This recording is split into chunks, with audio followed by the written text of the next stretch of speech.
Welcome everybody to the World GT Championship Season 10.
An exciting first round of the championship, we now head on over to Road Atlanta in Georgia for round number 2 of the World GT Championship here on RaceSpotTV. This championship brought to you by 3M, and well, it certainly was an intriguing opening round of the championship, and certainly we're looking forward to 2 40-minute races coming through this magnificent circuit. My name is Paul Smith. I'm joined, as always, by Peter McKay here on this championship. And well, Peter, we had a really intriguing, interesting opening round of the championship.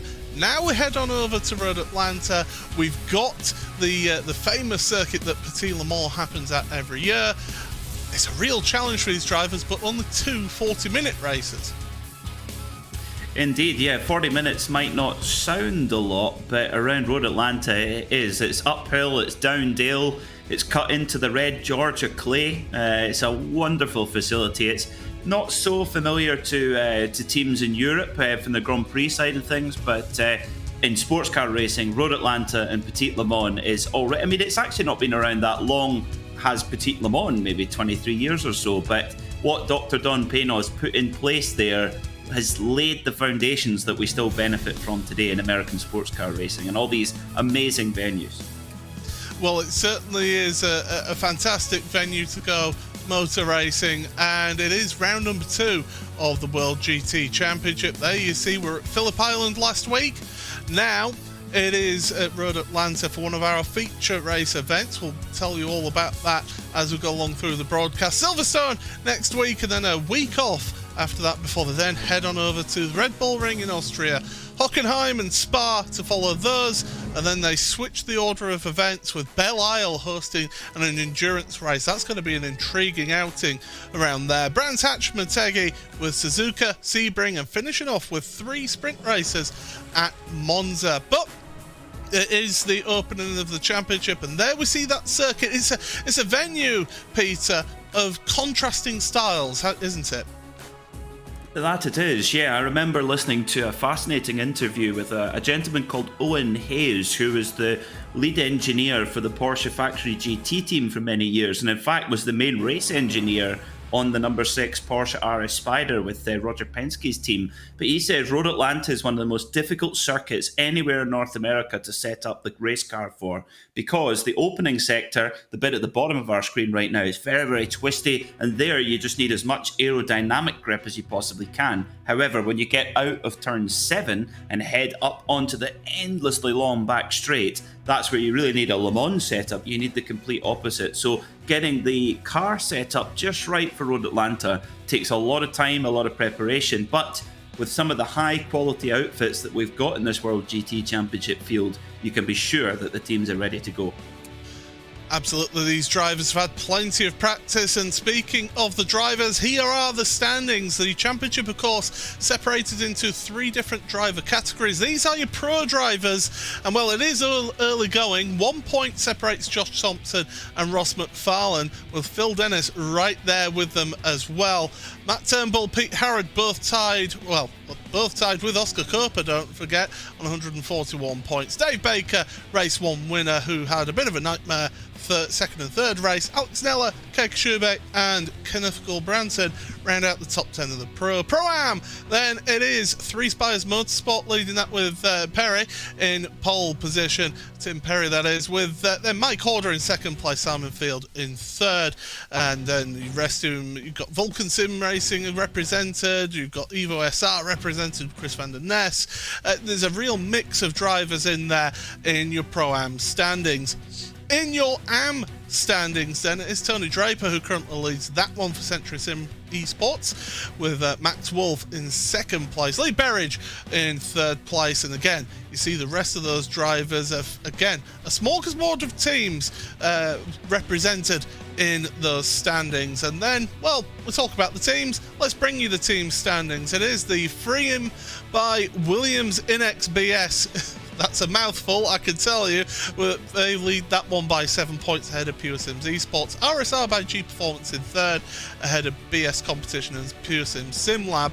Boosted Virage and Three Spires Motorsport share the Pro-Am Championship lead, leading by 1 point ahead of Boosted Motorsports. Evo SR, well, they're just a couple of points behind them as well, with Century Sim Esports just a few points behind them as well. So it's a really close championship out there, Peter, as qualifying is coming to an end here for these drivers. We are starting with an early morning session here, Peter, so the track conditions are actually going to be quite favourable for these drivers out here at Michelin Raceway.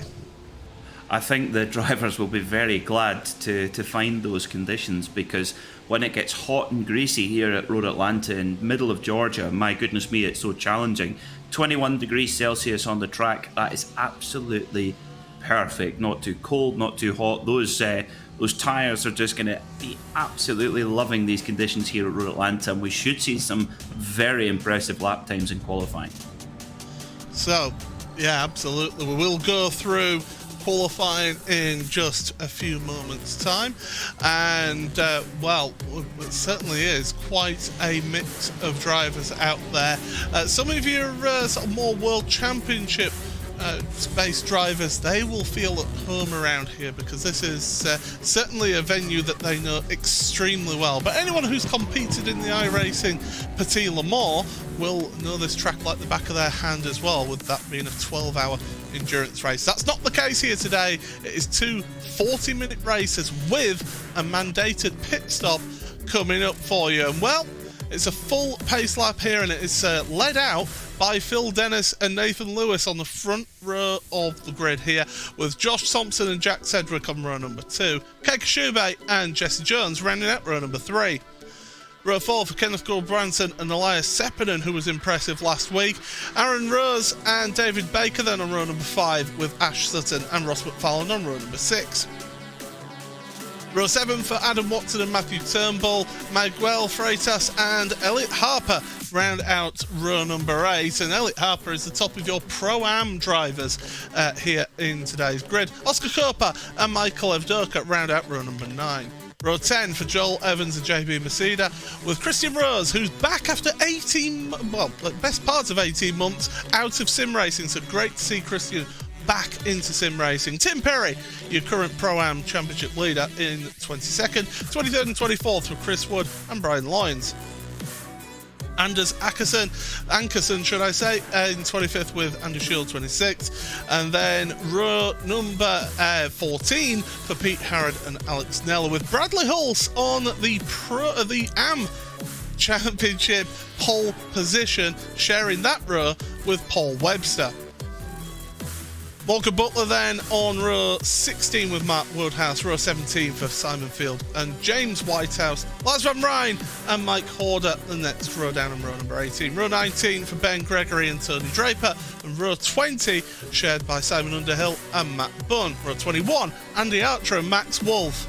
It's a stacked field here, it must be said as well, with Simon Neller and Chris van der Nest next row of the grid, with Jason Dilworth and Ross Nicholson, Adam Hedgecock and Lee Berridge then down to 48th. 49th, Michael Blake with Tom Stevens, Adam Gladden with Ryan Hamilton, Chris Byram and John Roberts. As you can see, still more drivers to come. Toby Ward, Nikaias Salapoutis and Lewis Archer round out your 57 starters on the grid. Well, Peter, I said it's a stacked field. It's so many drivers out there. It is unbelievable. What this championship gives you each and every season is just absolutely sensational.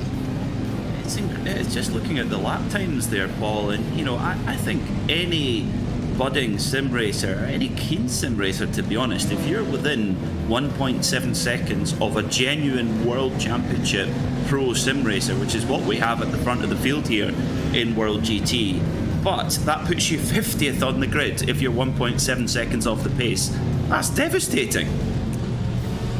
It certainly is, and you certainly do see these drivers coming around. You can see how many cars there are. As we say, it is a 57 cars who set a lap time out there. Ashley Finch is actually starting, so there are 58 cars. He was one driver, just the only driver who did not set a lap time. And of course, race stewards, they do have race stewards post-event, so it's all during the week. The team of stewards have a look at the events of what happened from each of the races last week and give penalties. And if you get enough penalty points accrued on your World GT license, well, that will give you a back of the grid penalty, so effectively giving yourself a qualifying ban. So you can see that happening where drivers are not setting lap times because they have picked up those penalty points. But we're heading down to 10A, 10B. Peter, it's going to be a different attitude here with it being a slightly longer race, double the length of the sprint races. Completely different ball game. Yeah, the drivers have got to be absolutely flawless, and that is not easy around this Road Atlanta circuit, and particularly in these early stages you've got to be so careful because it's so narrow with a lot of change into directions. Going to be tough for these drivers early on. Well, they are going to plunge downhill. The pace car goes into pit road. The drivers are waiting patiently. The green flag is out, and it's a good start for the right-hand side of the grid. Around that final turn they come. Barney the flagman waving the green flag. In towards turn number 1 they go. And it is a great start from Phil Dennis. Got the jump on Nathan Lewis, and Josh Thompson followed Dennis through. This is going to be the crucial part here through turn number 3. This is where you could see some big accidents happen. And well, so far so good. Everybody's behaving themselves. I think they've all realised that this is a long race. There's a lot to win and lose at this one. The next danger zone is here, the exit of turn 5, where you can have issues out there. And there's a couple of cars running slow. I think Morgan Butler is one of those who's slow out of turn 5. There's one car coming out of the gravel trap as well. But everybody seems to be running so far, which is great to see here, Peter. That's a fantastic example of the level of respect and quality we have here in World GT, because that opening sequence at Road Atlanta is notorious for contact between drivers, and if you get one bit of contact it can kick off a horrible chain reaction, but that hasn't happened, and we're already at the end of lap 1 for the leaders. Phil Dennis leading the way from Josh Thompson for Williams Esports, BMW 1, 2, 3, 4 at the moment, with the Ferrari in 5th, so good to see the Ferrari up there as well competing. That's the Ferrari driven by Jack Sedgwick. Good to have Jack with us. And forgive me, Paul, but I don't think Jack ran in round 1, did he? No, he did not. He was out for round number 1, but joins us this week, so great to see him there. And he's certainly doing a good showing out there, as we have got a car stopped out on track. I can see on my timing screen, and I think It is Lars van Rijn, and Ash Sutton's been in the wars here. That's out of turn 1. How does he hang on to that? That is incredible car control then. Had contact, had the car spinning out, and amazingly keeps it out the walls. Wow. Well, Ash is carrying a couple of bruises from similar incidents in his real-world race car from yesterday at Oulton Park, and yeah, he got turned off the circuit a couple of times. So you'll be thinking, goodness me, give me a break, guys. Yep. So down into the chicane once again. 10A, 10B, plunge downhill. That drop is. It is not to be messed with. It is absolutely huge, is that drop downhill. And we've had more issues. This is down at turn 7. A little tap from behind. Nicholas Salaputis is around. I did notice car 170, Simon Underhill, missing the entire front end of his car. So he's been in the wars out there as well. And Salaputis has dropped all the way down to 58th place. There's a car in the grass there. And that's Anders Ankersen for Vulcan Sim Racing. Is back on to the track there. Nicely safe return as well. That's a good return to the track there. We've seen some questionable returns to the track in the past, but that was nice and clean from Ankersen, but finds himself in 30th place. So yeah, dropped down the order here today. But still, plenty of action. You would think this was a sprint race with the way some of these drivers have been going here, Peter, but so far, generally, it's been nice and clean. Yeah, been superbly clean, actually, I have to say. As now looking up for David Baker in the 606, and he gets the move done, and David's just given us a perfect demonstration of the best overtaking opportunity here at Road Atlanta. On down the hill, you can set it up. You got a good exit out of turn 7. Turn 8 and turn 9 are completely flat out, they're more or less straight, and then into turn 10A and B, that chicane that was installed back in 1996. It's a great opportunity to get a move done on the brakes, and that's where we should see the majority of manoeuvres taking place. Yeah, that back section used to go all the way down there and just fly underneath the bridge as they plunge downhill. It's to be honest, I'm glad that they installed that chicane, because it's quite scary, is that, when you come over that brow and then just dive downhill. Yeah, it is, isn't it? Can you imagine in the early 1970s, this is the circuit where Roger Penske and Mark Donoghue did the major amount of development work on the what were called the Panzer Porsches, the 917 Can-Am cars. As whoa, JB Mesida going also in a Porsche, going for a bit of a spin. But yeah, there was one day Mark Donoghue was testing the 917-10. It was an experimental magnesium chassis, and going down the back straight at 200 miles an hour, it decided to undress itself. All of the bodywork just came flying off and sent the car into a tumble, and poor old Mark was out for the majority of the season. Not surprised with that. Phil Dennis setting the fastest lap of the race here, 1:17.6. So the laps come thick and fast. And who is that? That's Bradley Hulse. He was our pole sitter for the AM class. He's having to find his way back on the exit of the chicane at turn 10A and 10B. Gets back up and running. I have a funny feeling there's going to be a Porsche finding the back of his car. There it is, and that's one of these Immortal cars. And fair credit to that Immortal car, waiting for Bradley to get back out and in front. He's like, sorry, I'll send you a model in the post. Oh, free of charge. Well, Chris Byron for Cuda Motorsport, E-Motorsport, should I say, out there in the Mercedes, and we've got a good mix of cars in this race. Now, I will let on to a little bit of a secret here, Peter. I was doing a little bit of trying out the Porsche around this track, and through that opening sector, it was just an absolute handful. It was just not wanting to go where you wanted it to be. It's that first sector, especially through the S's, so bumpy. You've got to have a good change of direction, and the car just did not want to cooperate. So it shows the challenges that the Porsche drivers have out there. Mercedes, that can be a bit more comfortable ride and deal with the bumps a little bit better. Yeah, it's interesting. It's these GT cars. There is some circuits where there's definitely a performance advantage for certain cars. You know, for example, somewhere like the Red Bull Ring, if you've got a car with really good straight line speed, that's an obvious one. But sometimes at circuits like Road Atlanta, where it has a really good balance of corners. Actually, it's more just personal preference of what car you like the feel of, and yeah, I have to say I do like the Porsche.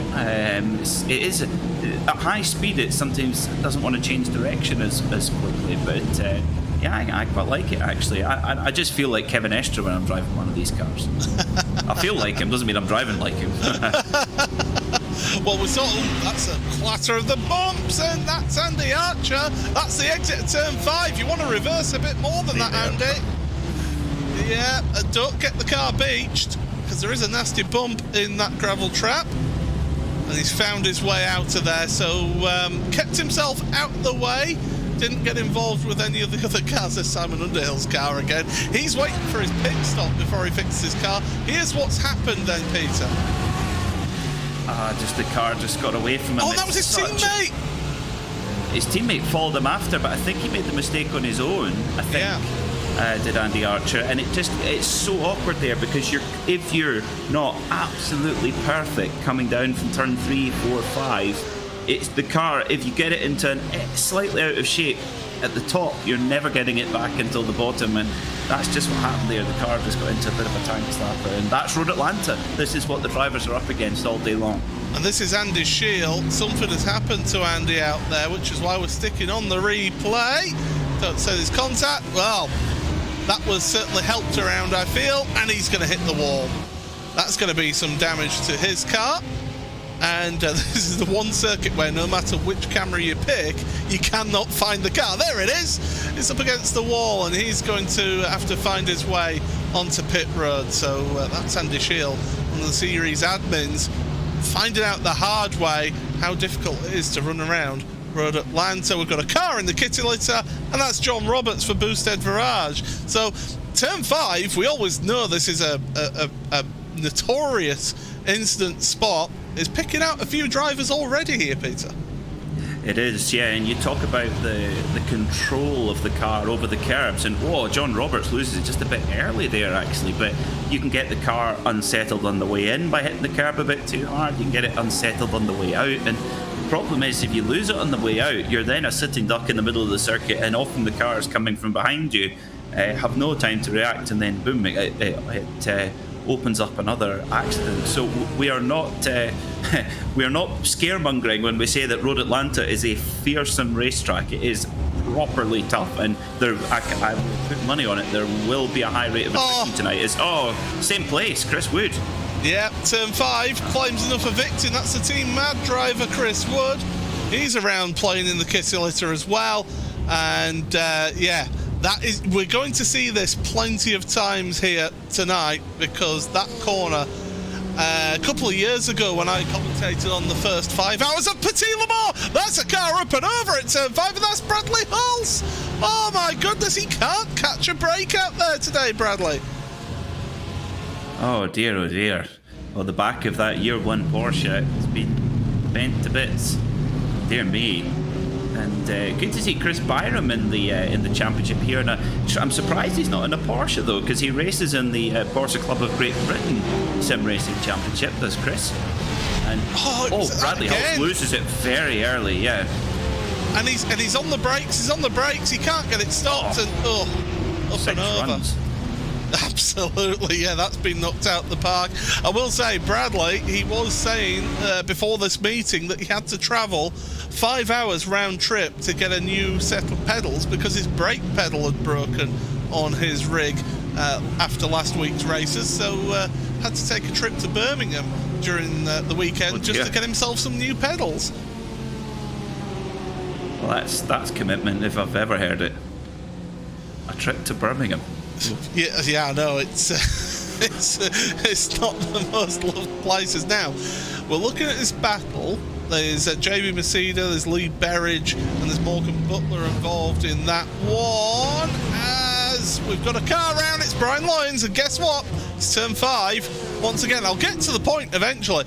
When I commentated on Petit Le Mans two years ago, in the opening 5 hours, there wasn't 10 minutes go by without somebody going off at turn 5, and that's in a 10-hour endurance race. Here, this is a 40-minute race, and the car behind, that Century sim racing car, I believe it was.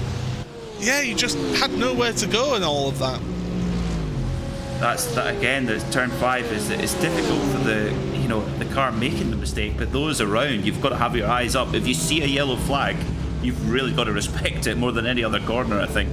It's certainly in North America, but it's been a high rate of attrition so far, as we perhaps expected. Lee Berridge, the boosted motorsport BMW, got a bit of rear wing damage there as well.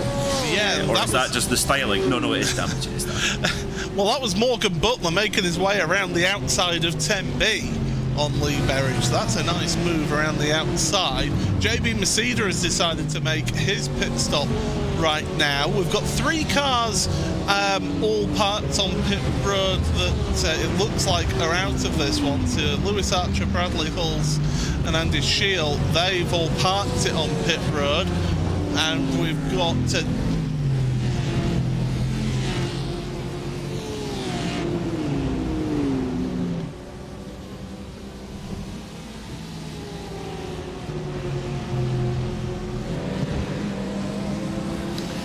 So 26.5 minutes to go here at Road Atlanta. Phil Dennis leads by 0.4 of a second from Josh Thompson, with the fastest lap of the race at the moment. And well, the BMW man is big wiggle there for the Porsche, the 7th place car. It's the number 3 of Jones, and the 30 of Gulbranson. His teammate goes by. Goodness me, a big wiggle there. Not too far behind, about 4 seconds down the road from here, Ross McFarlane in the number 1 car. Well, there's Adam Watson right behind. He was trying to take advantage of all of that. I do apologise, I don't know what happened there, but we've sorted out the little issue there. Matthew Turnbull taking a bit of a wild ride out of turn 5, but manages to keep it out of the wall there. But yeah, look at that. We've got 6th, 7th and 8th all together here. Gulbranson, Jones and Watson fighting it out. All 3 of them in Porsches, and not that far behind them is Ross McFarlane, I do believe, or is that... no, that's a car that's a lap down, actually. That's James Whitehouse is behind them, so that's okay. Yeah, we can just, depending on the camera angle, we can just about see Ross McFarlane in the white and blue Pure Sims Lamborghini, about 3.5 seconds down the road from this bunch here. And at the rate that this bunch of Porsches are going, they could easily start fighting and bring Ross McFarlane right into the fray. And not far behind him, David Baker and Ash Sutton. So these drivers here, Gulbranson, Jones, Watson, they can't afford to muck about much. So, as things stand at the moment, after 15 minutes of this race, Phil Dennis and Josh Thompson lead this race with Nathan Lewis in 3rd place. We've got cars coming down pit road right now. I do believe that will be Ross Nicholson. Yes, that's Ross Nicholson on his way out of pit road. So that's your top 3 overall. In your Pro-Ams, you've got Aaron Rose as the top Pro-Am in 15th place overall. Then behind in positions, Elliot Harper and Christian Rose are 18th and 19th in Pro-Am. They're your 3rd and 4th places in that particular category of cars. And then amateur drivers, Max Wolf leads the amateur class in 28th overall, with Simon Neller right behind him, 2nd place in AM. And then Michael Blake in 34th is the 3rd place of the AM drivers. So that's the top 3 of each of the classification of driver out there. But we're certainly seeing a lot of action out there on track. And there's the car 69 of Elias Sepinen working his way through in that BMW. Of course, race winner after race 2 last week. He's in 16th, trying to chase down Michael Evdoka in front of him. Now, Paul, I don't know if you might have seen this. I think you might have, actually, given you're a fiend of the old Twitter. Did you see on Twitter today the BS competition liveried Volkswagen Bora Estate? I did not see that. Well, pop onto the VCO BS competition social medias on Twitter, and they have someone or has wrapped VW Bora. I think one of the underappreciated classic Volkswagens, actually. Volkswagen Bora estate in full BS competition flying zebra livery. Well, that's cool. We are. It's immortal. Make a model of it. Yeah, that's certainly going to raise a few eyebrows. Speaking of raising a few eyebrows, Michael Evdoka side by side then with Elias Seppänen, and Seppänen moves ahead of the 989. So Evdoka drops down a position, Seppänen up a position. It's Mercedes versus BMW. Two German marks fighting it out. There's a flash of the headlights. We all know that means please would you kindly move out of my way. I want to go past you right now. I've got some photocopiers to sell and I'm in the outside lane of the motorway. that is one use of the headlights, yes. But down the back straight, now that BMW has got some grunt, but that Mercedes has got terrific pull on that car. And look at him in the slipstream, pulling up alongside, having to take that outside line in towards 10A. Well, the outside line quickly becomes the inside, but Seppänen very good on the brakes there and seals the move back up again. That's really impressive there from Elias Seppänen, because he was vulnerable there slightly to the advances of Michael Evdoka. But yes, when you're coming in there, if you're on the outside line for the left-hander, that does give you the inside for the next two corners. So you can set it up and then finish it later on. So brilliant battle here between Evdoka and Seppänen. Now that back straight is so long that the previous owners of this circuit, the Whittington brothers, who won Le Mans actually with Klaus Ludwig in 1979 with their Porsche 935, they used to actually be quite keen pilots. They used to land their planes on the back straight here. They would actually radio in and get racing to be stopped so that they could come in and land their planes. They made quite an entrance, did the Whittington brothers. Certainly did. It makes me think of Jonathan Palmer coming flying into his venues in his helicopter, but as long as you don't touch his grass, then he's happy with you. But as you go down then, Chris Byram with Cuda eMotorsports, he is there in 37th behind Matt Woodhouse. Chris Byram, it's worth pointing out, up 16 places. Ashley Finch, incredibly, is up 26 positions. Well, that's impressive here at Road Atlanta to make up that number of spots in just 20 minutes. Fantastic. Well, remember, he did start at the back of the field after not having a lap time scored in qualifying, so that's why he's been having to work his way through. But we are at the halfway point of the race, and pit stops are starting to come into play here. So the question is, I think that's Simon Underhill. Yes, it is Simon Underhill with the front end of his car missing, facing the wrong way at turn 7. But as this is the part now where teams and drivers start looking to that strategy, and you think, if I'm stuck behind somebody, do I try and get the undercut and take an early pit stop and try and come out in free space? But with a track this long, with a lap time this short, it's difficult to find space with 58 cars out there. Almost impossible, actually, yes. And that's just a small mistake for Simon Underhill, and pretty big consequences, really. But he carries on. I love the tenacity. But yes, you're absolutely right, Paul, is that the circuit is almost completely full with cars when we get up to racing speed.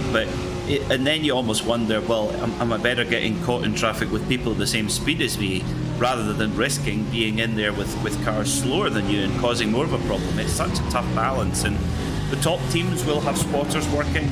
Some of them will even have those working out strategy and things like that. So really, really important to get that right. It can be the difference of winning and losing.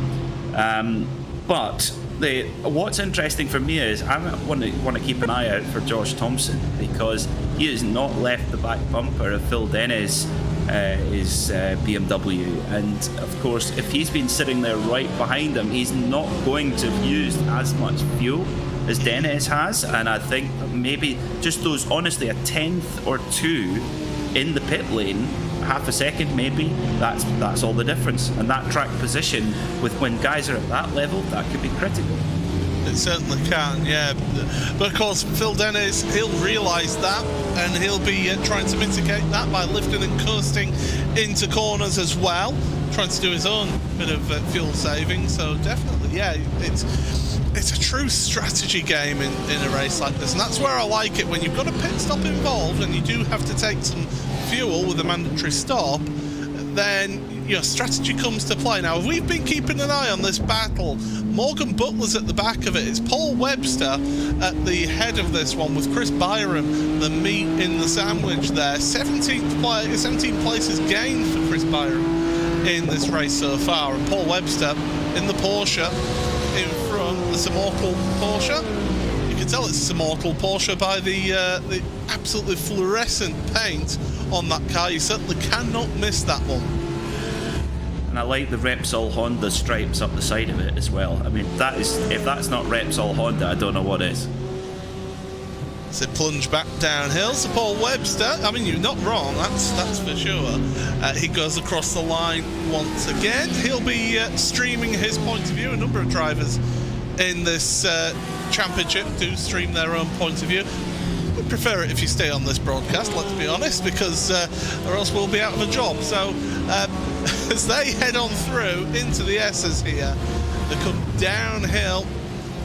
It's tricky. You want to use those curbs, but it can unsettle the car going into turn 5, and that's what we've seen a few people, as actually Morgan Butler got a really good run through turn 5. There's some action on the right hand side of your screen as well. That's one of the 3 Spires cars. That's Tim Perry, your Pro-Am Championship leader, getting past Pete Harrod.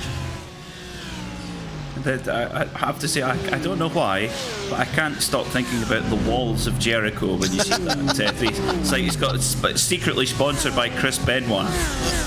Oh, no. We have no association with Chris Benoit whatsoever, or anything that he ever did in his life.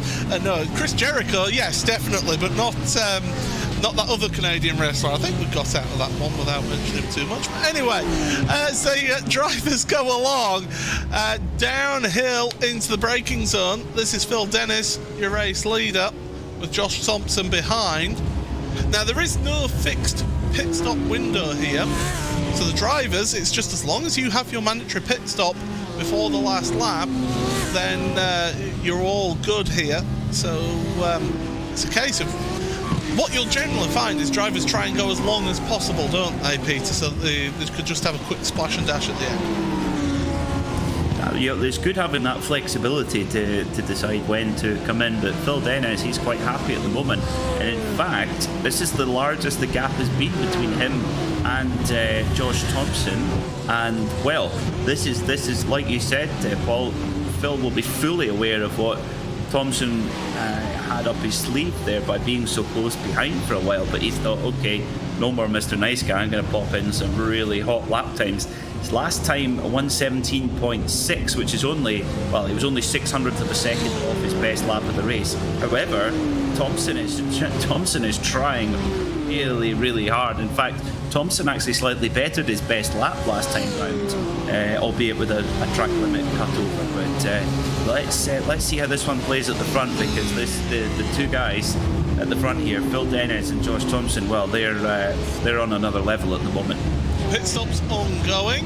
That's Anders Ankerson coming out of pit road right now. They're seeing on the right hand side of your screen. Your race leader on the left, Phil Dennis, is staying out there. Now, Kei Kashube, I can see, has moved up a position, and that's because both Nathan Lewis and Jack Sedgwick have both headed onto pit road. There they are on the left hand side of your screen. So pit stops now really coming thick and fast here. We could start seeing some pit parties coming up shortly. Oh yeah, full-on pit party going on at Road Atlanta. We had a brilliant pit party at the Spa 24 yesterday, where the WRT Audi team put wet tyres on when it was still dry. When the car went out, they started doing a rain dance. That's a proper pit party. You can't have a party without dancing. And of course, I can't not mention the pit party that happened in the Formula One, where every driver bar Lewis Hamilton decided to pit. So yes, that is the definition of a pit party, when the entire field bar one comes onto the pit lane. So as we plunge downhill, Phil Dennis in that BS competition liveried car. It is the 3M by Williams in XBS, that sort of combination. As into the pit lane he comes, and so does Josh Thompson. That surprises me that Josh is pitting at the same time. I tell you what, Phil Dennis left absolutely nothing on the table there coming into pit lane. It's an awkward pit entry coming into pit lane at Road Atlanta. Just ask Juan Pablo Montoya when he drilled into the back of Renger van der Zande, totally by accident, I'm sure, at Petit Le Mans. Did I say that out loud? I did. Phil Dennis really pushing hard right to the beacon coming into pit lane. Let's see who comes out ahead. Almost no difference at all. Yeah, both of them pretty much the same pit stop time as they head on back out. Now there are just two or three drivers yet to pit. Ash Sutton and Michael Evdoka being two of them, so they have inherited the lead at the moment. You can see how bitty pit lane is at the moment, and this is going to be key now. Traffic. We didn't see it last week. There's a car off at turn 5 into the tyre wall. That was car 5, and that is going to be one of the it's James Whitehouse who ended up in the wall. Car 5, James Whitehouse is car 5. He ended up in the wall. Yes, indeed, but Michael Evdoka there and leader Phil Dennis getting into argy-bargy, so James Whitehouse goes off the road, but there was definite argy-bargy there with Michael Evdoka and Phil Dennis, and here we go, coming up towards turn 6 and turn 7. Might have been past it now, I think we are. It was just before that on the run out of turn 5, but that's not ideal for Dennis, and maybe just had the opportunity to sneak away a little bit from Thompson, but as we're going to see a battle right to the flag now with 10 to go. And as I was about to mention, traffic is going to be key in this last 10 minutes of the race, the last quarter of this first race. Of course, 2 races coming up for you tonight, everybody, so stick around. But yeah, traffic is going to be key because it's going to compromise drivers, especially through this section, and Josh Thompson is feeling that right now. He's having to wait until the exit of turn number 5. There goes Ash Sutton out of the pit lane. He's going to come out around about 10th place. But yeah, Josh Thompson getting caught up behind the traffic of Simon Neller. Oh, there's a returning car coming to act to the track as well. That was car 18, Michael Blake. That's not what you want to see when you're fighting for a race win and a car comes out of stage left.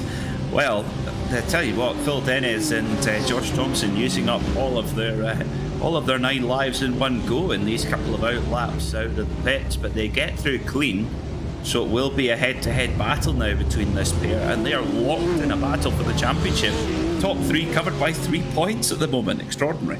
It's brilliant, isn't it? So with all the pit stops done, here's how things stand at the moment. It is Phil Dennis who leads this one ahead of Josh Thompson, and then they've got a little bit of a gap of about 3 seconds between them and Kate Schubert, who is in 3rd place. We've got also battling going on elsewhere with Kenneth Branson, Jesse Jones and Adam Watson still together out there on track. The best Pro-Am driver, looking down my timing sheet, is actually Christian Rose in 18th place. He's leading that one at the moment ahead of Aaron Rose and Tim Perry. That's the 3 of them, 18th, 19th and 20th positions, as John Roberts has gone for a little excursion once again.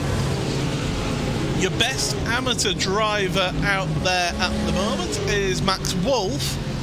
He is in 30th place with Tony Draper, 38th, next best AM driver, and Ryan Hamilton in 3rd place in the amateurs. That's 38th and 39th for Draper and Hamilton. So that's things as they stand at the moment. There's a little bit of a bump from Morgan Butler there, with Paul Webster, Mark Woodhouse, Tony Draper and Ryan Hamilton all together on track. Morgan making his way to the front of that queue. Well, Paul Webster coming under pressure, serious pressure from behind here. As in fact, is that Morgan Butler going slow? Well, there was one of the leaders got big. Yeah, Morgan Butler's gone off.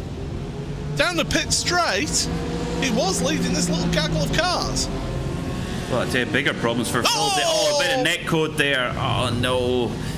Ah, that's so easy to happen there. Tony Draper, he had the leaders behind him, and Phil Dennis and Josh Thompson had tried to be patient, but patience only goes so far. And yeah, this is really, really hard going for the leaders here, Paul, trying to make their way through the lap traffic, which doesn't appear to have much concern for the battle of the leaders. Well, you got to remember that they're battling as well. Yeah, exactly. So you can see Josh Thompson side by side with one of those Immortal cars just earlier in the shot. You got that was the Century Sim Racing car now getting moved past by Keeg Schubert down into the chicane right now. So that's a lap being put on them.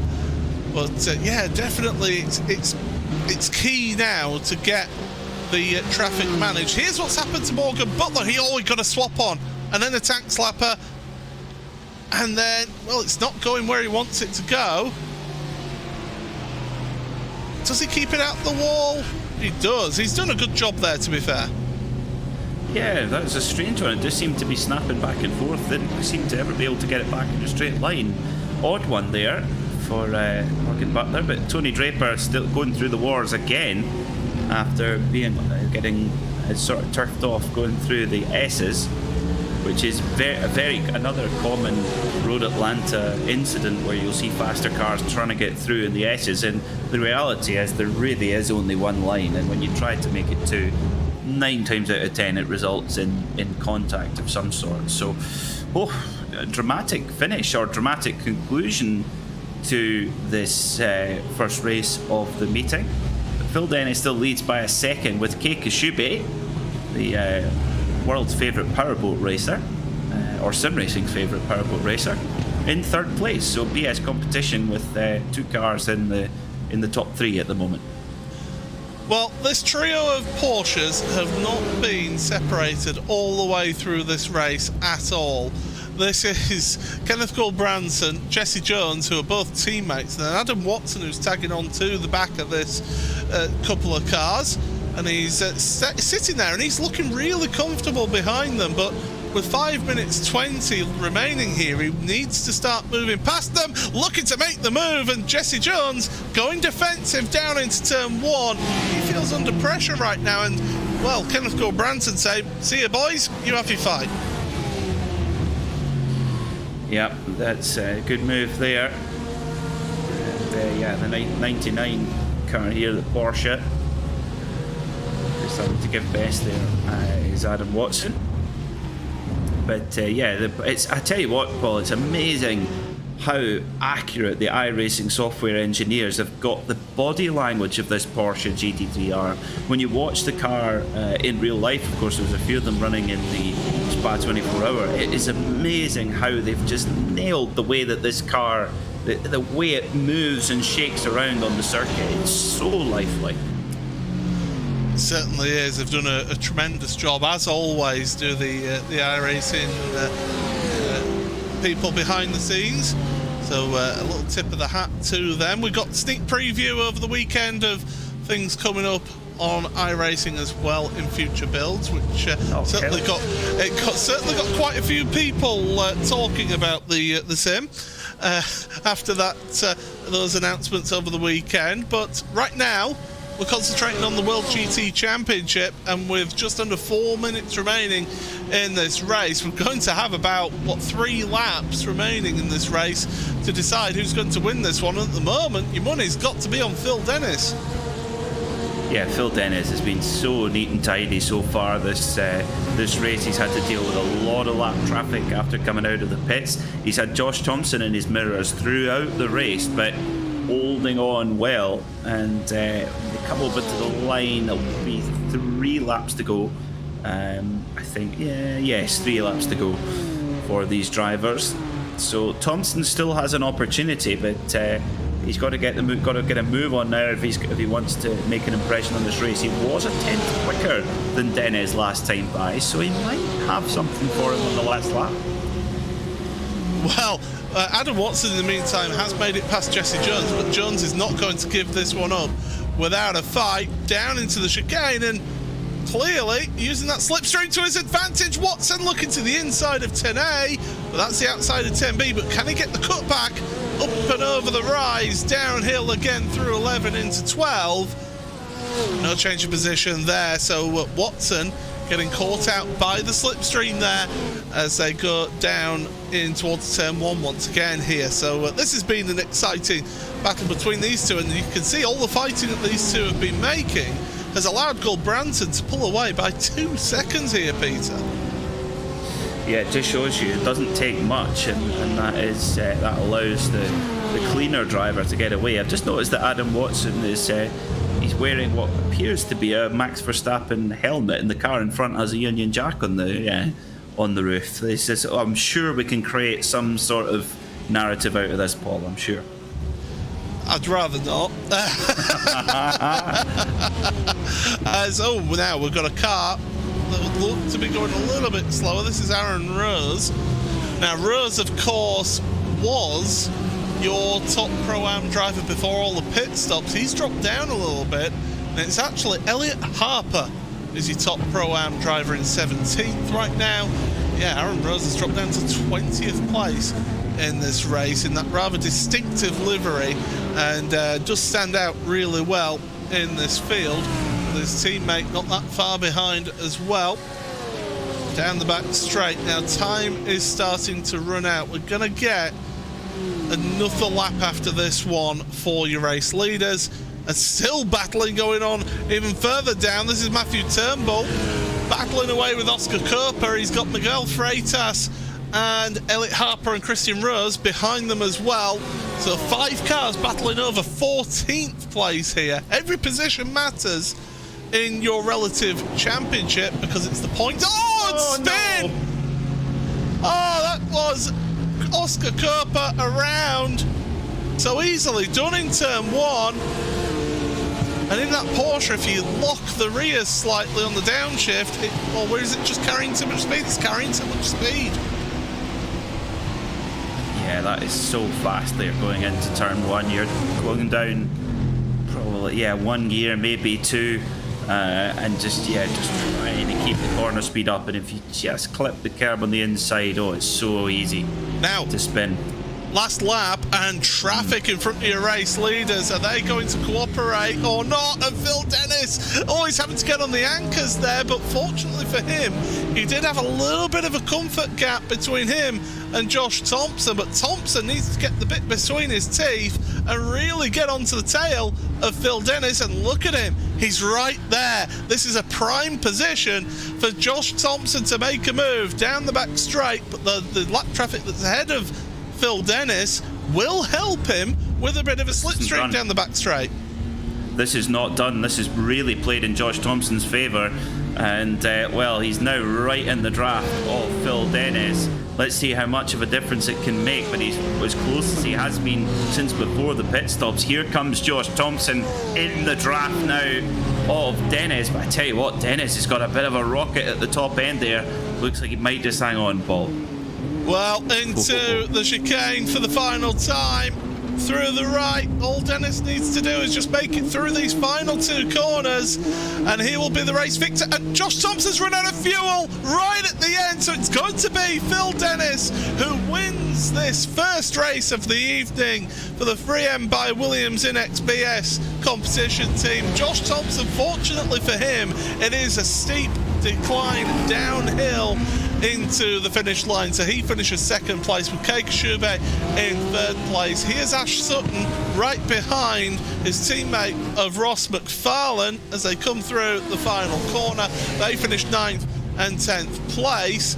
And your Pro-Ams, well, what is it for the Pro-Ams? It's Elliot Harper then, who is, my time is screen, I see it showing as 15th, so we'll have to wait and see how it all pans out, but he comes across the line to take the win in Pro-Am. Ross Nicholson we're looking at right now, he is battling his way. He's involved in a tremendous battle with Chris Wood and Ben Gregory. Gregory's looking down the inside into the chicane there as well. Not able to make it past, so he will finish off the race there. And Max Wolf is going to be the last driver on the lead lap. More importantly for him, he will be your top amateur driver who will come across the line right now. So that should be everybody across the line. So what we are going to do first is find out what position will be the reverse grid draw. And then after that, we will give you your race results. So here we are. Here's the wheel, and Hugo presses the button, and we will get to find out what is the reverse grid draw. And it's looking good to be a relatively big one. Please stop. I want to see a big draw here, and that is going to be 32. 32. So we'll show you through the results who it is that is on pole position. We'll give you that in just a moment. So we'll get to see the results of that race right now. So it's Phil Dennis who wins that race by 1.5 seconds in the end, again ahead of Josh Thompson with Keiko Shube and Nathan Lewis rounding out the top 4. Jack Sedgwick making it a very good day for the 3M by Williams in XBS team. Kenneth Gulbranson in 6th place ahead of Jesse Jones with Adam Watson, Ross McFarlane and Ash Sutton rounding out the top 10. Elias Sepinen in 11th with David Baker 12th, Michael Avdoka 13th, Miguel Freitas 14th, Elliot Harper, the best of your Pro-Am drivers for the Luxim 24 esports car, he finishes in 15th place with Matthew Turnbull right behind him. Christian Rose, what a return to sim racing after 18 months off, 2nd place in Pro-Am for him, right in front of, well, I say right in front, 4 seconds in front of Tim Perry, who was the 3rd place Pro-Am driver. So well done to those two. Aaron Rose and Oscar Copa round out your top 20. And then next page, Joel Evans with Anders Ankerson in the Vulcan Sim Racing cars. Alex Nella and Simon Field, then the X2 with Mike Horder and Ross Nicholson. Chris Wood, Pete Harrod, Ben Gregory and Ashley Finch. And then we get to see who is on pole position for the next race. And it's not Max Wolf, but it is JB Masida for Team Mad, who is 32nd in this race and finds himself on pole position for the 2nd race of the evening. Matt Bunn is in 33rd and Ruing being 1 lap down with Chris Van Den Ness in 34th place. Mark Woodhouse in 35th. I did point out, by the way, I do need to point out that Max Wolf was the top amateur driver in 31st. Your 2nd placed amateur driver was Paul Webster for the Immortal team, with Ryan Hamilton in 3rd place in amateur. Simon Nella, Michael Blake and Brian Lyons rounding up your top 40.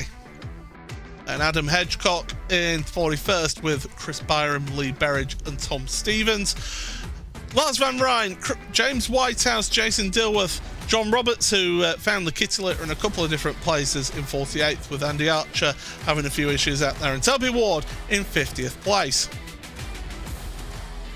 Simon Underhill and Nicholas Salaputis, the last two, 1 lap down. Tony Draper did finish 2 laps down in 53rd, and then the rest of the drivers did not finish this race. Morgan Butler, Adam Gladden, Lewis Archer, Bradley Hulse and Andy Shield right at the beginning of this race. Well, there we go, Peter. What a drive from Phil Dennis. But Phil Dennis and Josh Thompson, they put on one heck of a performance, but more importantly, you look at those two teams, the 3M by Williams and XBS competition team and also BS competition, who finished 3rd and 4th. The top 5 stacked by those two outfits. Yeah, they are proving to be the dominant force right now in the World GT Championship. And is it more the outfit or is it more the BMW? I would probably go to the more of the outfit side of that argument. I think those teams are right. They're competing at World Championship level, so they are as good as a team as you'll find. So it's not a surprise necessarily that they're right up there. But what will happen in race 2 with that reverse grid? It's not easy to get through the field here at Road Atlanta, and we saw a very clean race 1 start. Hopefully we'll see the same in race 2. Yeah, absolutely. The race 2 will be a few minutes away while the drivers get the session all up and running. I'm just looking at my timing screen here for the biggest mover, and I think it has to be Ashley Finch, who in the end finished 30th place. So he'll be on the second row of the grid. He gained 28 positions out there after starting right at the back of the field after not being set in the qualifying time. He's going to be a good shout. He's going to be a dark horse for a race win here in this second race. Yeah, we see this quite a lot, don't we, where you've got drivers that get up there on the reverse grid and you think, maybe they're out of position, but sometimes it just takes that boost of confidence almost to get that start up the front, and it's amazing when you see drivers stay there that you might normally expect them not to do that. So yeah, it's going to be exciting to see who comes out on top in this reverse grid. And 32, that's a lot more than we had at Phillip Island for our reverse grids. So 32 is going to be a big reverse for the grid. Now I'm just noticing something, Paul. I see that you're wearing the Super Aguri shirt tonight. I like it. I feel like you've brought that out especially. Or you've got more than one of them. You've got that 3-for-1 deal that was on. Well, yeah, thanks for bringing that up, Peter. This is actually the shirt that you tried selling off of my back, but there you go. Yeah. For charity. For charity, absolutely, of course. It was never happening though. I will say, Pro-Am, that's had a real turn of the books, and you have to say, impressive for somebody who hasn't been sim racing for 18 months to come back and to get a win in Pro-Am and 17th overall in this race. That is a tremendous achievement for Christian Rose out there.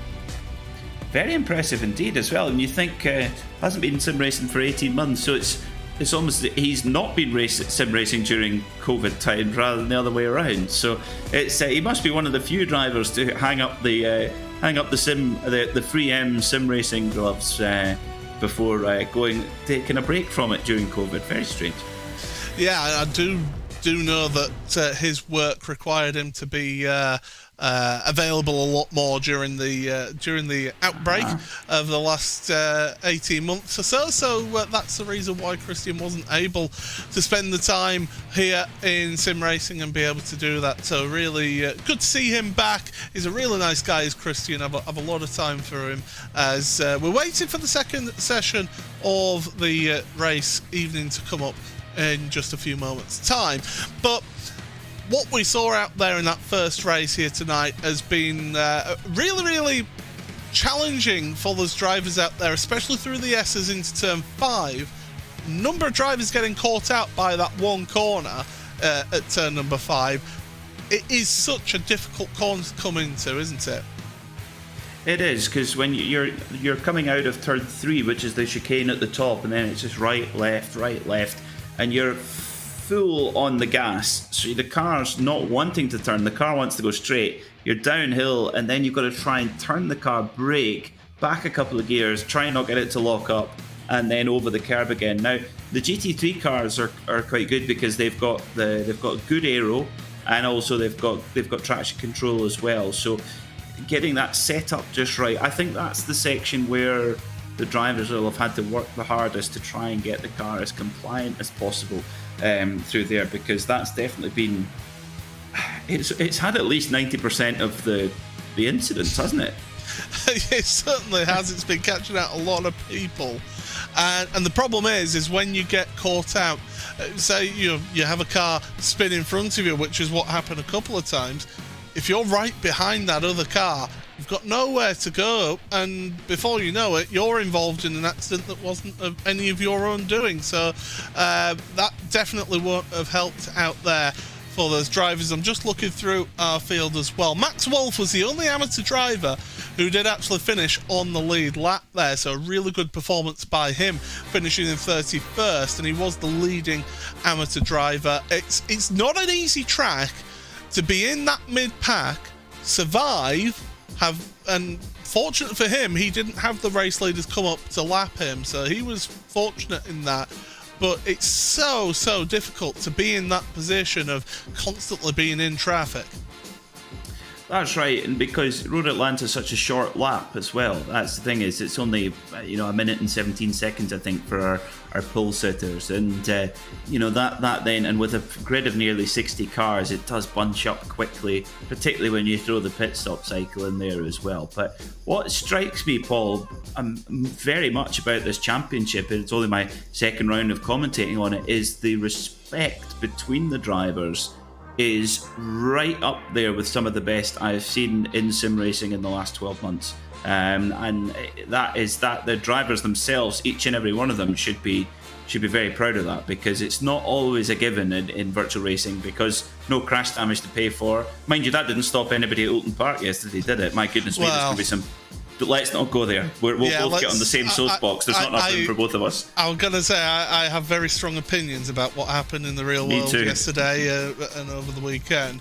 But it is worth looking at, the respect that the drivers have in this championship. You find that through their Discord, which is the way that they communicate, the admins communicate with all the drivers, you'll find that 9 times out of 10, people will hold their hand up and say, nope, sorry, that was my mistake, sorry about that, and they'll apologise in there. An apology goes a long way. Okay, it's not going to get somebody their position back, but it does go a long way. Not that Christian Horner would ever accept an apology, but it does go a long way towards appeasing somebody, so at least somebody's taken ownership of the mistake that they've made. I tell you what, you can knock over a 7-foot gorilla's pint, and if you say sorry, that multiplies the chances of them not punching you massively. And it's I don't know how many times I've got out of situations I'm going, terribly sorry, sorry, I didn't mean that. Well, generally with a 7-foot gorilla, it's usually, I'm really sorry about that, what you're having. Yes, always, yeah. Best 4 or 5 pounds you'll ever spend. Better than spending time in A&E, which unfortunately, Peter, you yourself have had to endure this last week. Currently on one good leg, but we wish you all the best. It's not fun. You went and shared it on your social media, having broken your leg, unfortunately. Who would have thought golf was so dangerous? I have crashed a motorcycle at Knockhill going into Duffus in the wet, just right over the handlebars, and got up and walked away absolutely fine. And then I go and play golf and I snapped my leg. I mean, basically what the universe is saying there, Paul, is that I should buy another motorbike. Absolutely, yeah. Yeah, I mean, that's just logic, evidence-based decision making. Absolutely, it certainly makes sense, and I'm sure your partner would be thrilled to hear you saying that you wanted to buy another motorbike. But we are just about 4 minutes away from the second race, and we're getting live pictures from the track. Well, I promise you there's cars on the track, because there's not a lot appearing on screen right now. But there you go. There's some of the cars out there on track. But they'll be getting a feel for the conditions here, because, again, it's a morning session here. So the drivers are going to have nice, cool track conditions for them to not really have to worry about the tyres so much. So they can really use and abuse those tyres here. And that, again, the drivers will be so happy about that, because here at Road Atlanta, you do not need anything else throwing even more difficulty into the equation. And yeah, that nice cool track temperature is perfect conditions for the drivers. It's going to be great to see who's going to lay down some hot laps. I mean, throughout the race there, Phil Dennis and Josh Thompson, they were barely out of the 117s, which was their qualifying pace, Paul. I don't think we even mentioned that enough, that they were literally on qualifying laps all race long. And it takes a tremendous effort to be able to keep pushing like that for 40 minutes. So really good stuff. Now the wind is coming out of the north, which is actually a headwind into turn 6, which means it's a tailwind coming out of turn 7. So that's going to push the drivers just that little bit down the back straight. So you could see 1 or 2 extra kilometres an hour being pushed out these cars. The wind was about 13-14 kilometres an hour that we saw, so it's really going to affect them going down that back straight. Just getting that little bit of extra speed. That little bit of extra speed can be all the difference. It can, and that's where the drivers at the very, very top are going to have to take that into account when going for a move into turn 10A and 10B, and that is really the hotspot for overtaking as well. So yeah, I wonder if of course the top performers, that is the level of detail that they will go into. They will be picking up on that as they're in this very short warm-up session, but they'll have picked up on that and ready, I'm sure. Now, some of the newer drivers to the championship won't be as used to having to work their way through the field quite as much as the series regulars in this race. So for Phil Dennis, who's brand new to the championship, starting 32nd, is going to be finding a lot of drivers in front of him who aren't the same pace as him. They just can't match his pace. How key is it going to be for him to have the patience out there and not get too over exuberant with some of his moves? Well, the short answer, I think, is it's going to be critical for Phil Dennis and indeed Josh Thompson, because it is a long championship battle and they're both on such a top level that really they can't afford to give one another an inch, because they'll take a mile. But I think what will play in Phil Dennis's favour, and indeed Josh Thompson, is that they got a very good flavour of that in race 1. They had to deal with a lot of traffic coming through after their pit stops, and it didn't seem to me, Paul, that the drivers, it's up to the faster car to get around, of course, but sometimes you will see the lap traffic give the chance for the faster cars to come through, but that didn't necessarily happen. So I think Phil and Josh will have been given a bit of a flavour of that for this race too, which I think will be important. Now, I can tell you that before today's event, the drivers were reminded, with it being a short lap, that basically it's going to be more likely that you will get lapped. So they were reminded, just please be predictable with your lines, and where possible, just to be a little bit facilitating to allow safe passage. So they were reminded out there, the drivers, to be accommodating to those faster drivers as well. But we are at the end of the warm-up session here in today's second and final race of the evening. So we'll be getting ready for the start of the feature race here once again, and it is the front row of JB Masida and Max Wolf, then a Pro-Am and Am driver on the front row, with Ashley Finch, a Pro driver, third place, with Ben Gregory fourth, Pete Harrod and Chris Wood, row number 3. Row 4 then for Ross Nicholson and Mike Horder. Row 5, Simon Field and Alex Neller. Row 6 for Anders Ankerson and Joel Evans for Vulcan Sim Racing. Row 7, Oscar Cooper and Aaron Rose, with row 8 being Tim Perry and Christian Rose. Row 9, Matthew Turnbull and Elliot Harper. Row 10 for Miguel Freitas and Michael Evdoka. Row 12, row 11 should I say, for David Baker and Elias Seppen, and row 12 for Ash Sutton and Ross McFarlane. Row 13, Adam Watson and Jesse Jones. They were to share all together throughout that race, with Kenneth Grull-Branson and Jack Sedgwick on row number 14. Row 15 for Nathan Lewis and Keith Shubey. Row 16 then for the drivers who finished first and second in that first race, Josh Thompson and Phil Dennis, with row 17 shared by Matt Bone and Chris Van Der Ness. Row 18, Matt Woodhouse and Paul Webster. Row 19 then for Ryan Hamilton and Simon Neller. Row 20, Michael Blake and Brian Loynes. Row 21, Adam Hedgecock and Chris Byram. Row 22 with Lee Berridge and Tom Stevens, Lars Van Rijn and James Whitehouse share row number 23. Row 24 is Jason Dilworth and John Roberts. Row 25 for Andy Archer and Toby Ward. Row 26 for Simon Underhill and Nicholas Salaputis. And then drivers who will be wanting a better result out of this one. Row number 27, Tony Draper and Malcolm Butler. Row 28, Adam Gladden and Lewis Archer. And row 29 being Bradley Hulse and Andy Shield. So the drivers are out there on their pace lap here, and how much pressure is on JB Masida and Max Wolf's shoulders right now? Quite a lot, because they've got to set the pace. They've got a whole snarling pack behind them, and if they make any slight mistake, they'll have the pack just stamping all over them. like that scene in The Lion King, which still gives me nightmares to this day, and you don't want that.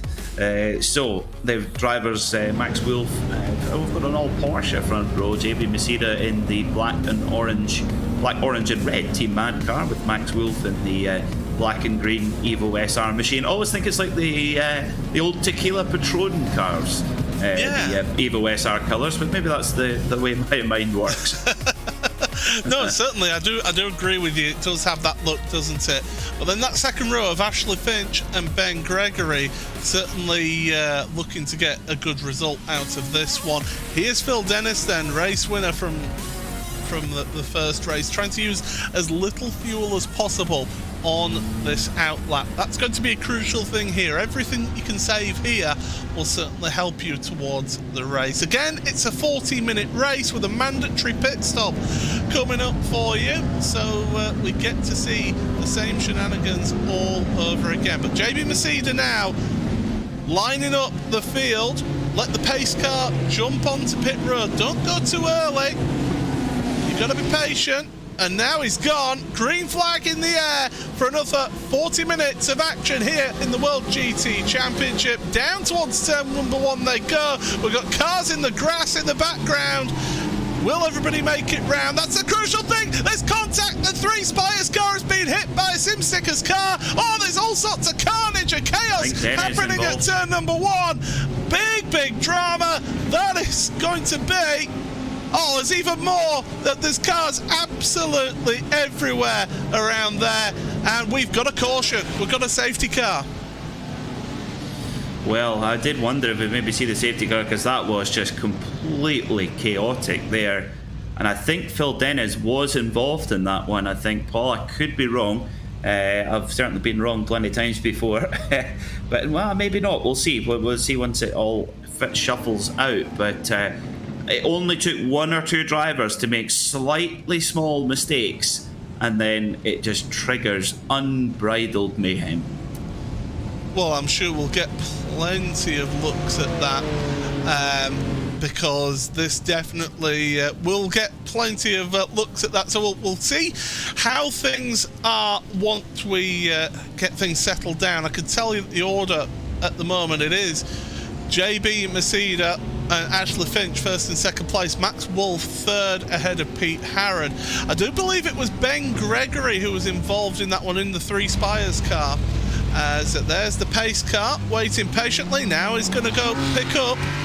Oh, that's some exuberant driving there from the Porsche safety car. And JB Masida, your race leader, doesn't realise that the Porsche is just coming out of pit road. You need to let that safety car back past you.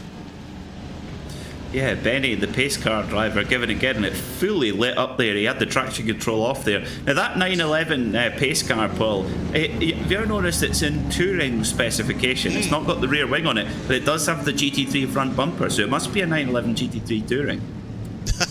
Absolutely, yeah. With the optional light bar on the roof as well. I think that'll be an extra couple of grand for you if it. Oh yeah, for list. Porsche. Oh yeah. Well, as I say, things have settled down, so we'll get to a run of things. Here's what happened then. This is your leader from race 1, and yeah, Phil Dennis get caught up.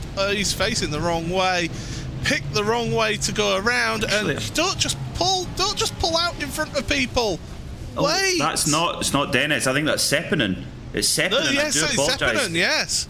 Oh. Yeah, Dennis has actually got through. I do apologise. He is actually in 14th at the moment by my timing screen. So he did make it through. Yes, he has. I can see it in the back of shot there. So Dennis has actually made up 18 places in that melee. Game on.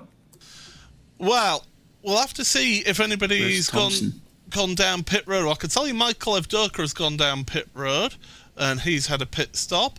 And Lars van Rijn took a tour back to the pits, so he's waited patiently. Salaputis, who's had an absolute nightmare of a round, he's been on pit road as well and is back out and running. So only one car on the road who has actually still in the pit lane, having taken the tour. But here's the look from above, and it's just the slightest of contact. Cold tyres as well, Peter, and then just mayhem ensues.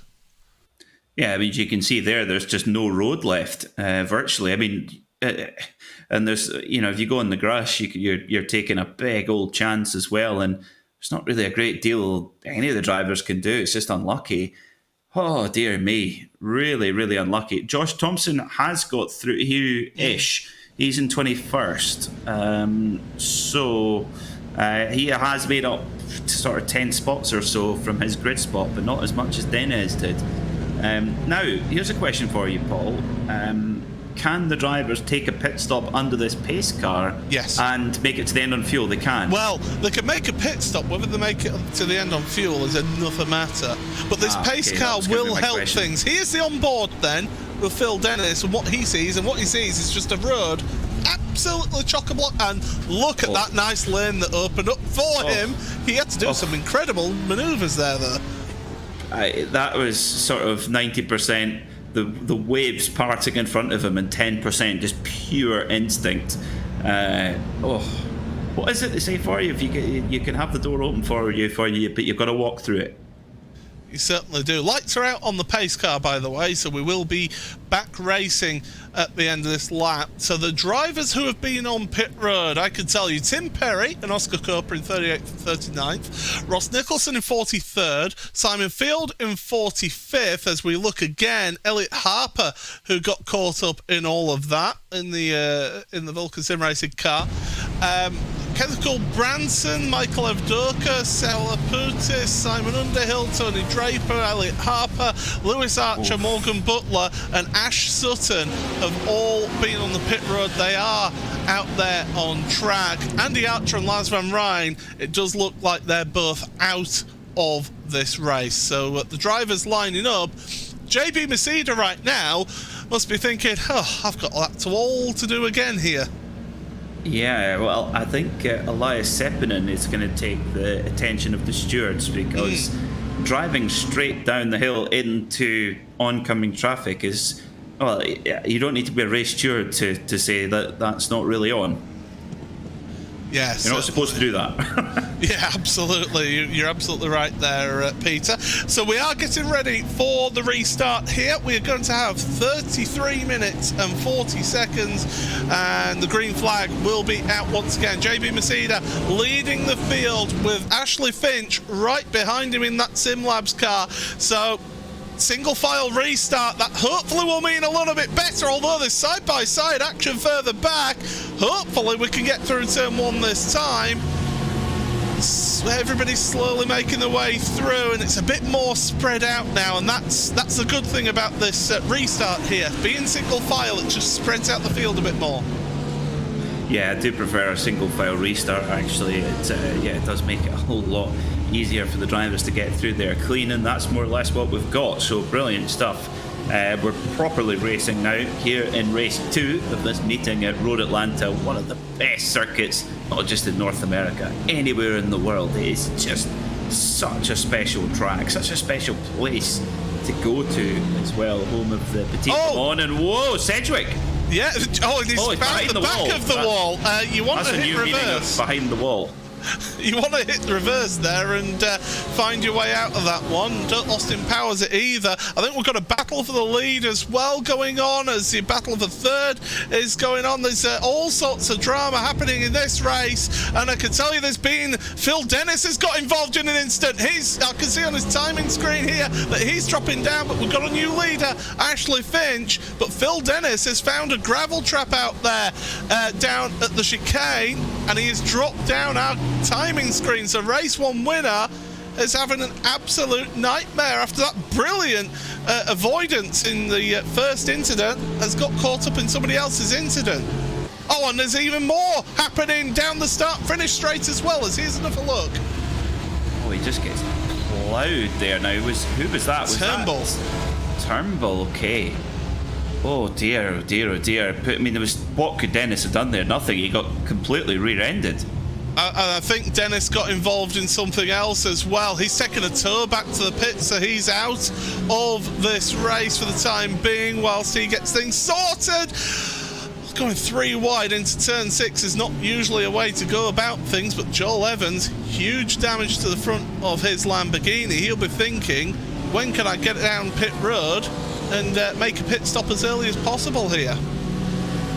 Yeah, a lot of drivers taking the early pit stop opportunity, but not because of any kind of strategical genius, more to catch some repairs if they can. Well, down into the chicane they find themselves, and through they go. Everybody fighting it out here, and they're still together, so this is good action between these drivers as they go around. Look at Matt Bunn there around the outside of turn 12, and now we're going to go almost 3 wide into turn 1. The Vulcan Sim Racing car with severe damage actually moved ahead of the Evo SR car. Whoa, it's fast and furious here at Road Atlanta as the drivers jockey for position through the S's, and well, what was the next part of Phil Dennis's issue? So he carries on, and just an unfortunate racing incident there, it seems. But 2 of the 3 Spires cars as well collected in all of that. Into the walls of Jericho. Well, there you go, and that was Phil Dennis deciding, right, I'm taking a tour back to the pit lane. You do get a free repair in this championship, so you can get back out there on track. Your race day isn't done necessarily, as David Baker trying to find his way past Ben Gregory, of course, who really got sparked up in all that, and Gregory's been collected at Baker. 2nd week in a row is caught up in an incident that's none of his doing. Can we rewind Sky Plus style? Can I take my statement back about the cleanliness of race 1? It's gone bananas.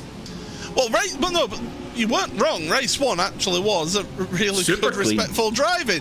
Race 2, and this is the thing, when you get the bigger reverse grids, people get a bit keen to get past, and that was number 2. That was Nathan Lewis who got into the back of Ben Gregory. He ended up then T-boning David Baker, so Baker will be having some damage out there, and I think it's going to be easier to say who hasn't got damage compared to rather than listing those who have. Yeah, I tell you what, if Keiki Shube has got through clean, which it appears he has, and indeed Josh Thompson, which it looks like he also has, they're your danger men, I think. Shube and Thompson are the danger men in this race, I believe, on lap speed. Well, I don't know, because Ashley Finch is doing a good job. He's pulling away at the front. Of course, Finch is a pro driver. You can tell that by his car number being in green on the timing tower on the left-hand side of the screen. There's Lewis down the inside. A more conventional overtaking manoeuvre by Lewis on the car 42 there. And here we go. Simon Neller.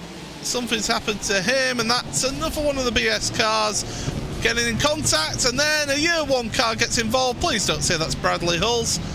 Well, Ross Nicholson was able to avoid all of that. Goodness me, I think it might well been Bradley Hulse in the year 1 custom flip-flop Porsche. That's a cool sponsor to have, isn't it? Custom flip-flops. Certainly is. With the weather that we had a few weeks ago, you would have certainly made a lot of use out of them. That's for sure. They could make you Super Aguri flip-flops. As we look at Andy Shield, who has had some help down onto pit road, it appears. And I don't know whether he wanted to be going there, but he's decided, well, seeing as I'm facing down pit lane and I've hit the wall a couple of times, I might as well take my pit stop. Well, if someone is going to ram you straight off the road, they might as well ram you into pit lane. That's like someone knocking you out and then phoning an ambulance. When you've obviously not offered to buy his panic back after knocking it over. No, Byram! Oh, that's the Cuda e-motorsport car of Chris Byram then, facing the wrong way down at the chicane.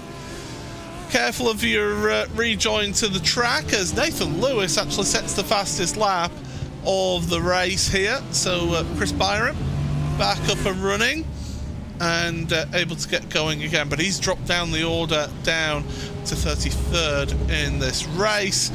Well, it is all happening out there. Here's a look at what happened. It's just touching the grass on the brakes, and wow, that Immortal car was the luckiest driver on track right then. Oh dear me, that was very close indeed. Now we did in the Porsche Club of Great Britain, and you can have a guess who I was commentating with, Paul. We called Chris Byram the Fresh Prince of Bel-Air because we thought his livery was kind of like the kind of jogging trousers that Fresh Prince used to wear. I can imagine as to who your commentary partner was for that event, as down the inside goes one of the Pure Sims cars, and up a position for them, and Chris Byram's just dropping down. That was Ash Sutton and Jack Sedgwick. Recovering Jack Sedgwick has found his way out of being behind the wall at turn 7, is back out there on track, and he's following Ash Sutton all along through this one, keeping up to date with everything that's going on in this race. Ashley Finch leads this one by 2.2 seconds over JB Masida. Pete Harrod is in 3rd place ahead of Chris Wood.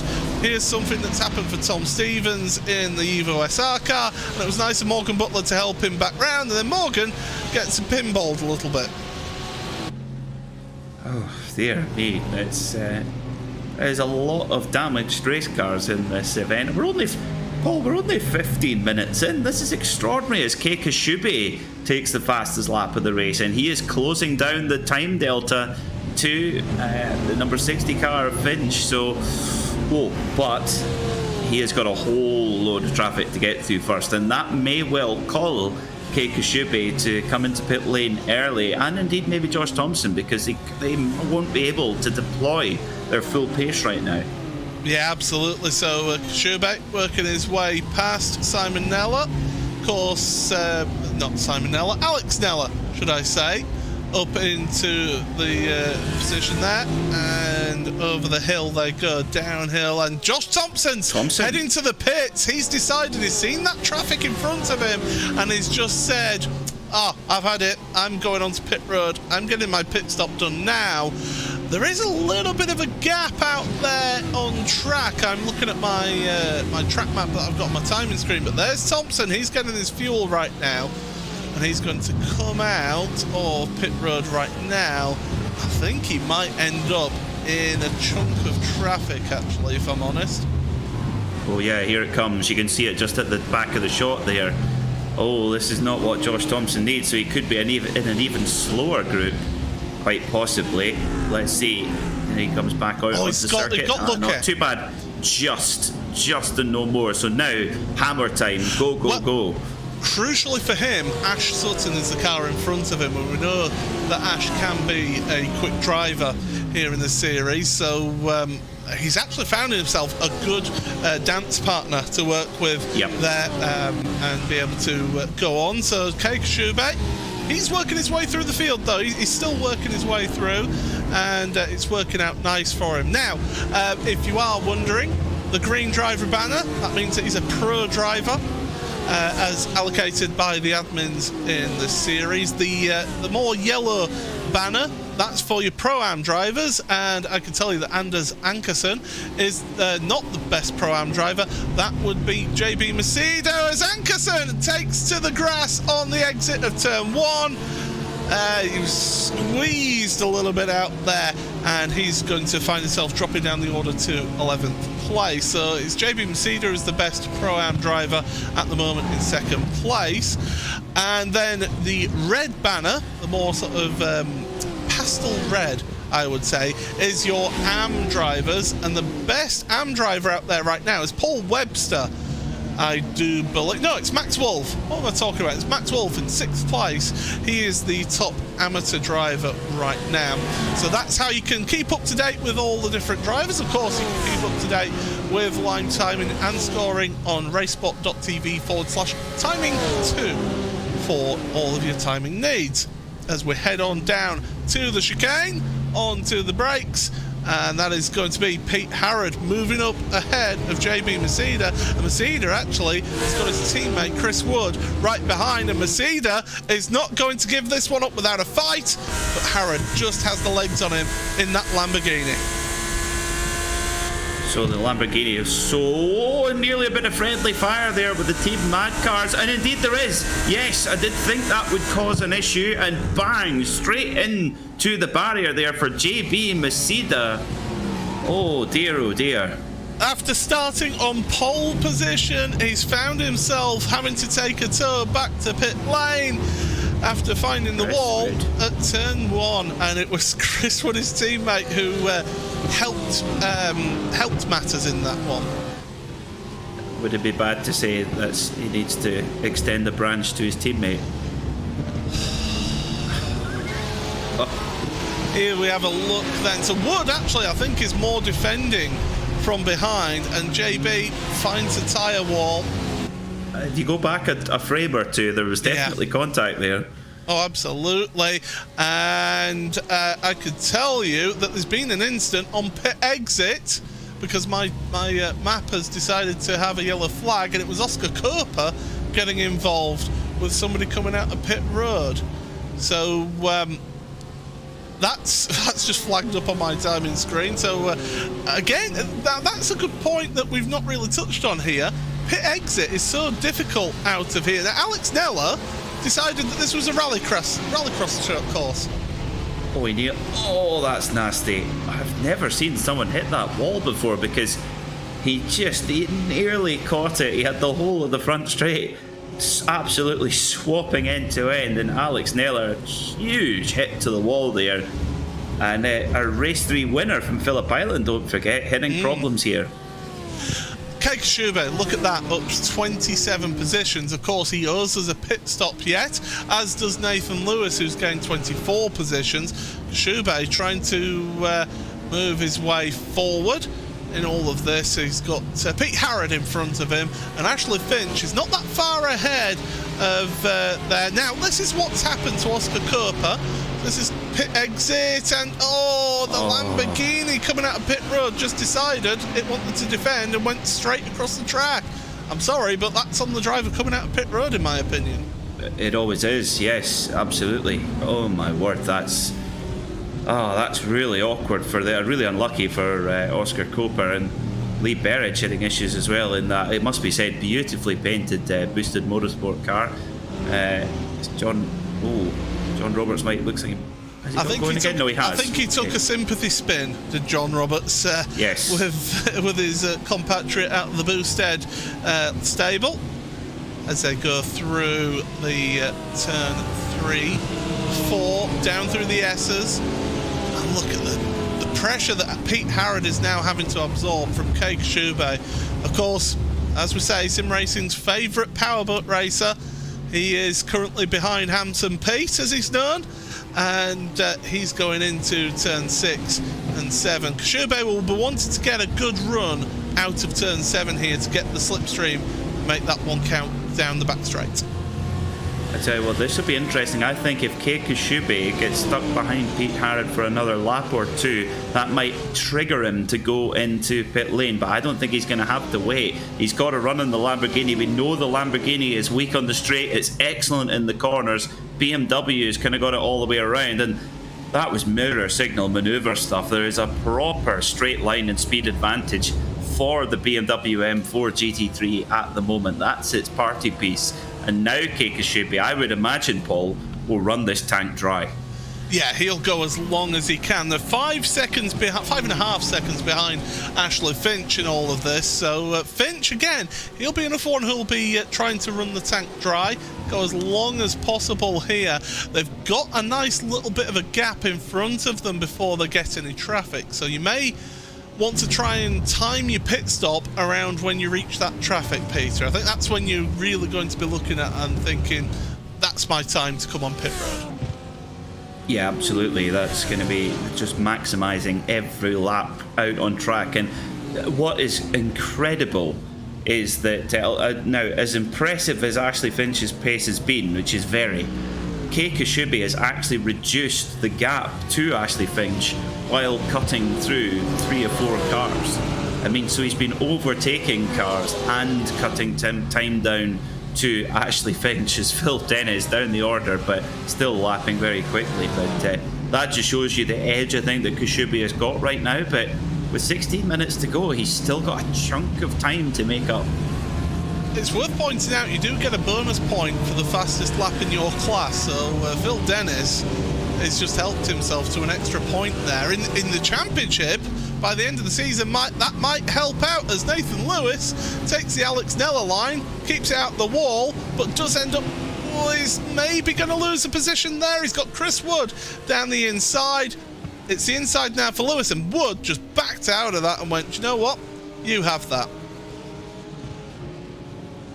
Yeah, sometimes it's better just to pick your battles. That was it's interesting discussion. It's very similar to what we saw at the Spa 24 Hour over the weekend in the Intercontinental GT Challenge, where they have a similar thing where they've got the all-pro cars, they've got the Silver Cup, the Pro-Am and the Am, and often it's, you know, if you find yourself in a battle with someone not in your class, there is no point attacking now, especially in that context, because they only get points for their position in class. Whereas here in the World GT Championship, Paul, it's different, isn't it? Every point, every position counts, and for Max Wolf in the AMP Championship, he's going to get a huge chunk. Simon Underhill, he cannot catch a break at all in that Nomad Sim Racing car, and he is the man who actually sets up all the grid, so he is one of the admins of this series. He's working his way back to the track and getting going again.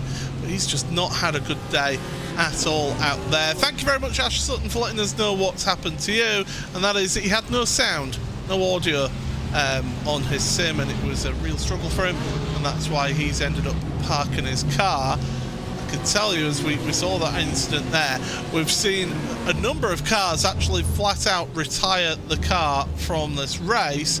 So we've got 47 cars running at the 47 cars running at the moment out of the 58 that started this one. But after the chaos that happened at the start on turn 1, lap 1, Peter, I can't say I'm surprised, really. Yeah, it has really thinned the field out a little bit in those early stages, but you know, in the second half it's been much more like what we saw in race 1. So we'll see how this one's going to finish. Kashube still tearing time out of Ashley Finch, now down to 3.8 seconds. So who's going to blink first there with the pit stops, I wonder. Of course, Ash Sutton, he could listen to us instead. I'm sure that'd be more off-putting than not having engine noises. He had to put up with listening to me when I was driving for him in his team, so I think that's enough for him for one lifetime. But yeah, down the hill, Aaron Rose, really good showing from Aaron here. He is now your top Pro-Am after we lost JB Masida into the wall. So Aaron's doing a good job out there for that Luxim 24 Esports car, behind Max Wolf, who's the top amateur driver, doing a good job to hang on up into still in 6th place.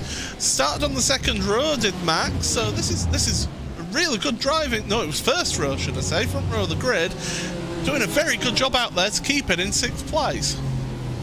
Yeah, this is Max Wolf's speciality. He does so well in the championships that I've seen him racing, because, you know, often he'll be in the AM class rather than the pro, but he's right on that. He's actually right on the cusp of being in the pro, but he's got a brilliant ability of maximising his opportunity in the reverse grids. When he's got that chance, he doesn't take silly risks, and actually, you know, he's making full use of this front row start. He knows that he's thinking, I don't need to win the race, but if I can stay in this top 10 overall, this is huge points for the AM Championship, given that he's scoring the points for 6th overall.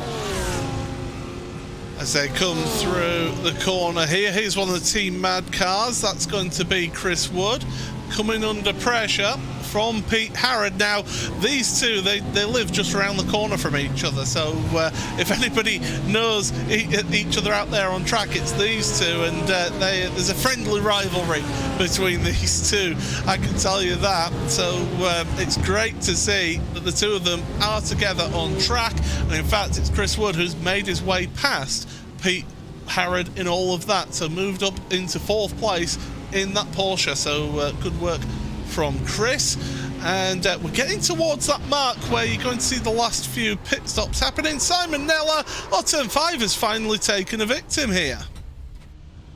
Oh, well, bizarre how that was the real hotspot in race 1 but not in race 2. It's been a lot quieter at turn 5 this time by. Two completely different races, Paul. Same distance, just absolutely different in every way.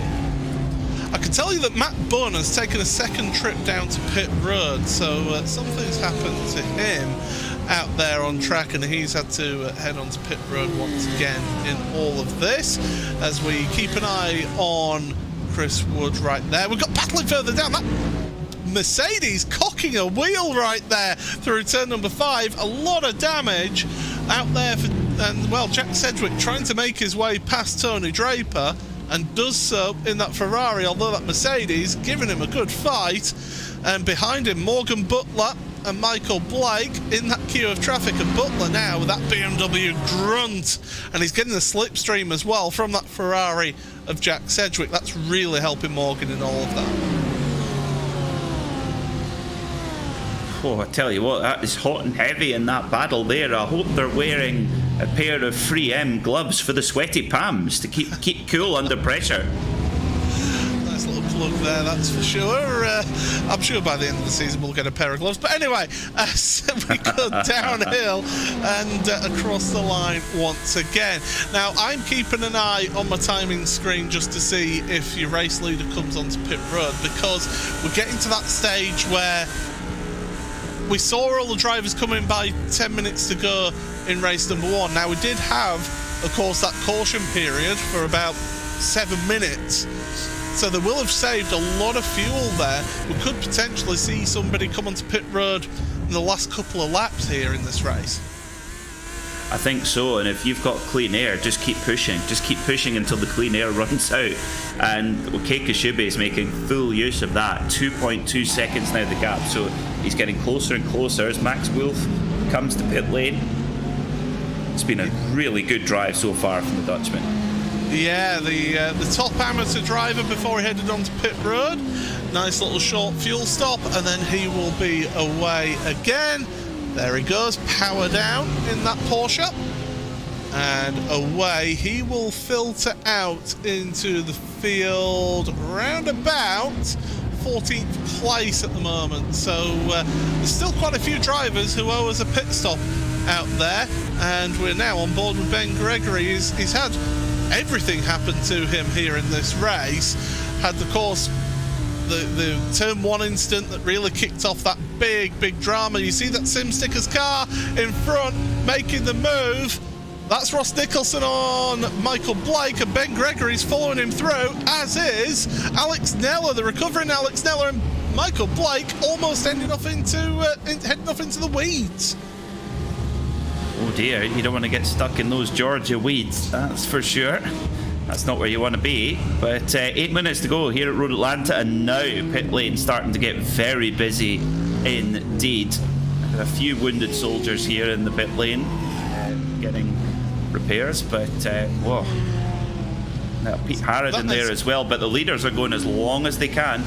Yeah, so that is Pete Harrod, Chris Wood, Mike Horder, Anders Ankerson, Aaron Rose and Mark Woodhouse all onto pit road this lap. So the leaders must be getting very low on fuel, as we'll see how all these pit stops pan out for everybody. And once we've got everybody in the pit, out of the pits, then we'll be able to give you how things stand for the top 3 of each class of driver. There's Ashley Finch. We've barely seen him throughout this race, and he's heading to pit road, your race leader. Josh Thompson's not out of this. The pit lane delta is about 30 seconds. So Josh Thompson, who, remember, has already pitted and got out of sequence to get into clean air, Josh Thompson could easily win this race. And, well, this is going to be so tight. The Williams eSports driver, Josh Thompson, is he going to get through in time? I can tell you his average lap times in the last 5 laps was a 1:18.5. Kei Kashube was doing 1:18.1s and Ashley Finch 1:18.6s. So that's how close it was between them. Here comes Thompson and here comes Finch out of pit road, and I feel it's just going to be Finch. Yes, it is. Who's going to be second in that queue? Because Thompson and Kashube were together, and it's Thompson who's come out ahead of Koshube. He came in behind Koshube into pit road, so he's been able to jump the driver behind him. Wow, brilliant strategy there from Josh Thompson. Made it work as one of the CUDA cars. I think it was Chris Byram in the wall, but they put no problem for Koshube and Thompson. They just keep their foot buried to the floor, and likewise Ashley Finch. So what a battle we're going to have here in the last 6 minutes of the second race of the meeting here. And Koshube's got a good run on Thompson, who in turn will also have a run on Finch, but can they have enough room to get it going? Tell you what, Koshube has got an absolute missile on the straight. Yeah, I wonder if he's running a little bit less wing or something like that. Must be. Yeah, he must feel a little bit more comfortable in that BMW. So the BS competition driver, looking to make the move on your race leader. This is for the race lead in the second race. 5.5 minutes to go. And it's Kei Koshube to the front, and Josh Thompson is going to follow him through. Koshube now trying to block off Josh Thompson, just giving him a car's width of room. Those two duking it out, and Ashley Finch, all he can do is just sit there and watch those two make their way past. This is what we come here to see. Two drivers at the very top of this sport. And wow, what a treat to watch. Identical machinery, of course. BMW M4 GT3s. The only thing will be different will be the setup that they prefer. But this is proper parity. Two drivers at the top of their game, and well, it's going to go down to the wire. And Paul Webster. Seppinen. Well, Seppinen made a move, and Webster's just lost it on his own there. Okay, so this is, and then not only is it going to be a grandstand battle here, Paul, but they've got to do it whilst carving through traffic. Fortunately for them, there isn't actually that much traffic in front of them. There's about 4 or 5 cars, and one car is making it a little bit easier for them by taking to the grass. That's one of the Nomad cars, number 24, and that would be, if my timing screen would actually update itself. It's not doing that for me, so I'll just have to carry on, but say it was one of the Nomad cars. But yes, these two battling it out. 4 minutes remaining in this race, and well, you don't need me to tell the time that's separating them. You can see it visually. And Ashley Finch, don't count him out either. He's hanging around. He's a little bit off the pace, and in fact he's got Nathan Lewis to worry about behind him. Yeah, I think Ashley Finch is now going to be looking backwards rather than forwards at the moment. Koshube and Thompson on another level in this latter part of the race. And tell you what, these... Oh, that's so unlucky there for Thompson. Gets tagged by one of the Mercedes, and that's shot the Fox by the looks of things. That was the Century Sim Racing car.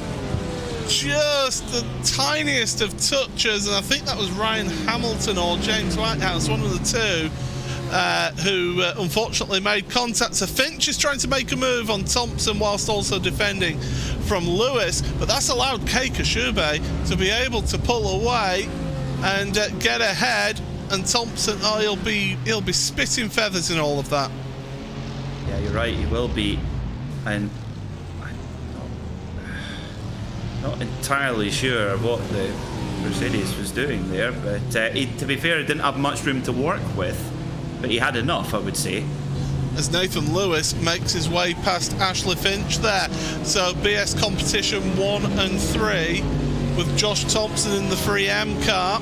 The 3M by Williams, Inex and BS competition. A little bit of a joint effort between them. There's a mortal car off there at turn number 5, but we'll ignore that because this battle that's happening out there on track, well, Nathan Lewis, look at those positions gained. Koshube and Thompson both 29 positions, Lewis 26 positions in all of this, and Jesse Jones as well 21 positions, and Adam Watson 19 positions. So some huge movers. Brian Loynes as well down in 16th, up 24 places in this race. It's really been some big moves in this race. As we see on the right hand side, David Baker working his way past in that Craig setup shop car, and your leaders are going to be coming round. There's going to be 2 laps remaining in this one. I just think that Kei Koshube 1.1 seconds ahead of Josh Thompson, will just have the edge to be able to stay ahead of him. The thing about Josh Thompson is he's such a fast driver, but he wears his heart on his sleeve. He will be, he will, and rightly so, he will describe his opinion of the incident there, and it has appeared to have cost him the race. Now you could call it two ways, couldn't you? Did he leave enough room for the lap car? Did he get? You did see the lap car trying to outbrake him, which was maybe a bit silly, but. It's unlucky for Thompson, but his champion coming out of here, a second place, in fact 2 second places, he'll be up there in the title chase as Nathan Lewis off. Yeah, he's run wide. That's compromised his line through turn 7. That's going to give Ashley Finch a little bit of glimmer of hope, but we've seen how fast that BMW is down that back straightaway. Meanwhile, some moves being made on the right-hand side of your screen. I do believe that is Ben Gregory who has made a move there. Yep, up into 23rd ahead of Michael Blake, down to 24th for the Simmortal driver. And of course the man behind Simmortal as well, one of the series sponsors of this championship. He's providing a model for the winner of the Enduro Cup. But we're on to the final lap for your race leaders right now. Keik Shube is that man in the lead. He's 6/10 ahead of Josh Thompson right now. You'd have to say that Josh Thompson is going to have to hope for a mistake from Kashube. Yeah, I think that's what it's going to have to be now for Thompson to get back onto Kashube, or indeed a very large amount of traffic. But tell you what, Thompson's not letting him get away with it. It's only 14th of a second at the moment. And yeah, he's going to throw everything at it. And it seems like for Thompson, he's got away without damage after that clash, which is good. And look at Thompson close all the way up through the S's, so I do think that Thompson's just got that little bit more wing. But then we get onto this back straight, and Kashube is able to just hang on up at the front, heading down to the chicane for the final time. Will they switch position? Will there be a last lap lunge from Josh Thompson? It's a bit too far back to make that move and to make it stick. So through 10A, through 10B he goes, up and over the hill, plunge downhill. It's going to be a new race winner in the World GT Championship, and it's Keik Shube from BS Competitions who flashes his lights across the line. He celebrates taking victory here over Josh Thompson in second place, and Nathan Lewis rounding out a good day for BS Competition in third place. Anders Ankersen, who is your second place Pro-Am driver, he's battling away with Elias Sepinen as they come through the chicane. Downhill once again, and that will see those two finish as they were. And still more battling. Brian Lyons in that Sim Stickers car. He's battling away with Jack Sedgwick, a World Championship quality driver, and Brian Lyons as well, across the line together. And Sedgwick, I think, has just missed out on that position. Well, of course, Sedgwick in one of the very few Ferrari 488s in the field as well. So definitely just got a little bit of a body check there as they go over the finish line. But what a bruising affair there in race 2. You've got a feel for Josh Thompson as well, and we were just robbed of that last lap or that last couple of laps kind of showdown there, Paul. Well, here we go. Lamborghini versus Ferrari. I think the Lamborghini just got it, by a nose, as you would say in horse racing commentary. As, well, here he is. Race winner, Keik Shube for BS Competition. He'll be delighted. It's the bull's horns. The sticky out horns. It is, absolutely. He'll be delighted by that. So let's give you your race results here, and it is Keik Shube then who wins this one by 0.2 of a second over Josh Thompson. BS Competition celebrating that one because they are involved with Josh Thompson's team as well. Nathan Lewis rounding out that top 3 with Ashley Finch. Really sterling drive from him. He had a lot to do, out at the front for the majority of the race, but finishes 4th place for Pure Sim SimLab. Jesse Jones for RSR by G Performance doing a good job out there as well in the Porsche, the best placed Porsche, in 5th place ahead of Adam Watson and Chris Wood from Team Mad. Pete Harrod and Aaron Rose is the top Pro-Am driver for the Luxim 24 esports car. And Max Wolf, congratulations, top 10 finish for the Evo SR driver. Brilliant result for him. Elias Sepinen and Anders Ankerson in 11th and 12th. David Baker 13th with Mike Horder, Brian Lyons, Jack Sedgwick just missing out, and you can see how close it is on the timing there.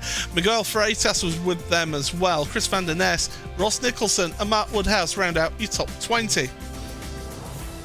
21st for Alex Neller, who got caught up with that spectacular incident down at turn number 1. Cole Branson down in 22nd. He won't be happy with that with Bren Gregory. He'll be disappointed after getting caught up in that turn 1 incident and also down at the chicane. Ross McFarlane, 24th for the reigning champion. He'll be disappointed there. Michael Blake, Adam Hedgecock, Andy Shield, Simon Field, Adam Gladden and Lee Berridge round out the 30th place. 31st for John Roberts, who had a spin in sympathy down at turn 7. Morgan Butler, who was getting caught up in a few little things there, 32nd, and the last driver on the lead lap. Then drivers 1 lap down or more. Tony Draper, Tom Stevens, Christian Rose, not a good second race for him out there. Ryan Hamilton, Paul Webster, James Whitehouse, Toby Ward, should I say, and Matt Bunn in 40th place. Simon Underhill, Nicholas Salaputis, Simon Neller and Lewis Archer all down on 1 lap. 2 laps down for Phil Dennis in the end there.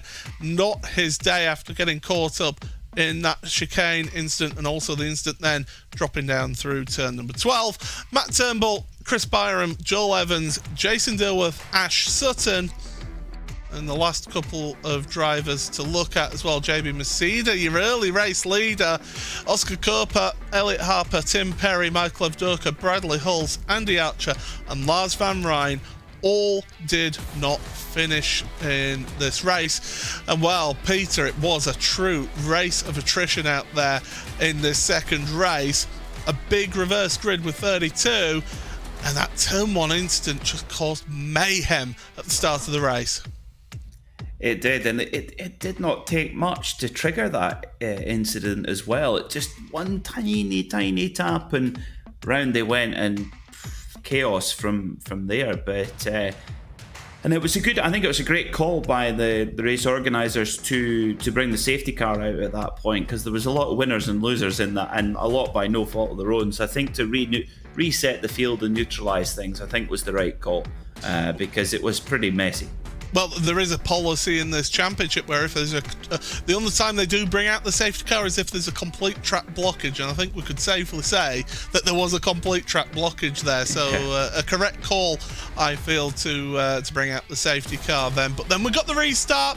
The front two of Finch and JB Masida got out there at front and were controlling things, but then Masida, one little mistake, concentrating on what was happening behind him with Chris Wood, he ends up off the track and out of the race. That must be heartbreaking for the Team Mad driver.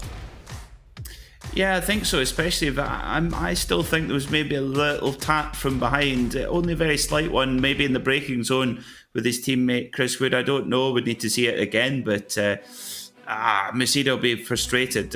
On the other hand, you think Max Wolf as well, finishing in the top 10 overall, that is a huge bag of points, and really made the most of that front row start in the AM Championship. These results are ones that can make and break a season.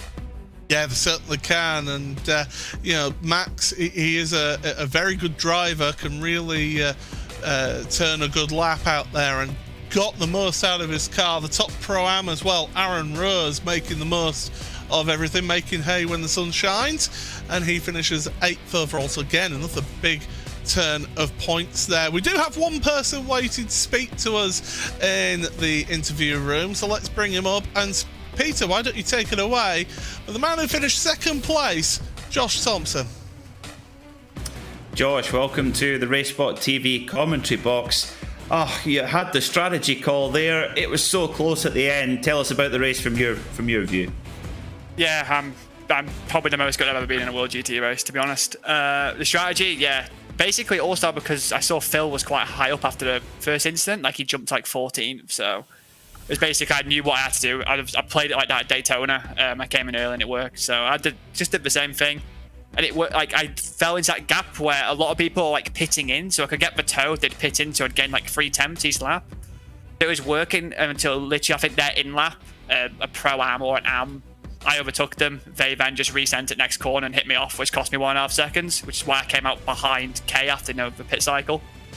And then, yeah, just unfortunately with Jim Whitehouse, I don't know, no real words on that, to be honest, because it kind of then cost me the win. Yeah, it was a real shame. We were looking forward to a proper wheel-to-wheel battle between you and Kai. But Josh, try and explain to us, because I know there's a little bit of collaboration now between Williams and BS Competition with this championship.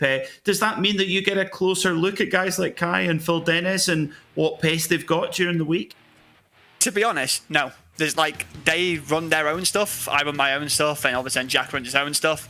The reason why the team formed was because Phil wanted to do the race, but BS was a full team already with 3 cars. I was a privateer and wanted to do it, and Jack was going to be a privateer. So we just made it as a free... It's basically a privateer team. We're just all of us under different outfits. That's the whole purpose of it. So we try and figure some bits out. Obviously, like, you find out wing and stuff like that pretty simple, but most stuff Kate keeps pretty much behind closed doors. So I knew Kay was on lower wing from the start of the race, so kind of how he managed to repass me. So, because obviously I was on higher, but it's just a collaboration because obviously we're all privateers, really. I see. No, it's good. It's good to know how that one's working out. I mean, the championship battle, I get the feeling, Josh, that this is going to rumble on all the way to the end of the championship. I mean, who have you got your eye on for this battle? Because there's going to be 4 or 5 of you by the way I see it. To be honest, anyone in that top 5 can win, like you say, and especially in these races. I think here the BMW had the legs on the Lambo, but then we're going to go to tracks. There's going to be the Porsche really good and all that. So you've got to take the points while you can. Phil is probably, I don't know, it's kind of hard to say because Phil and Kay, I'm the similar pace to Nathan, but I know Phil and Kay on their day can be 1 or 2 better than me.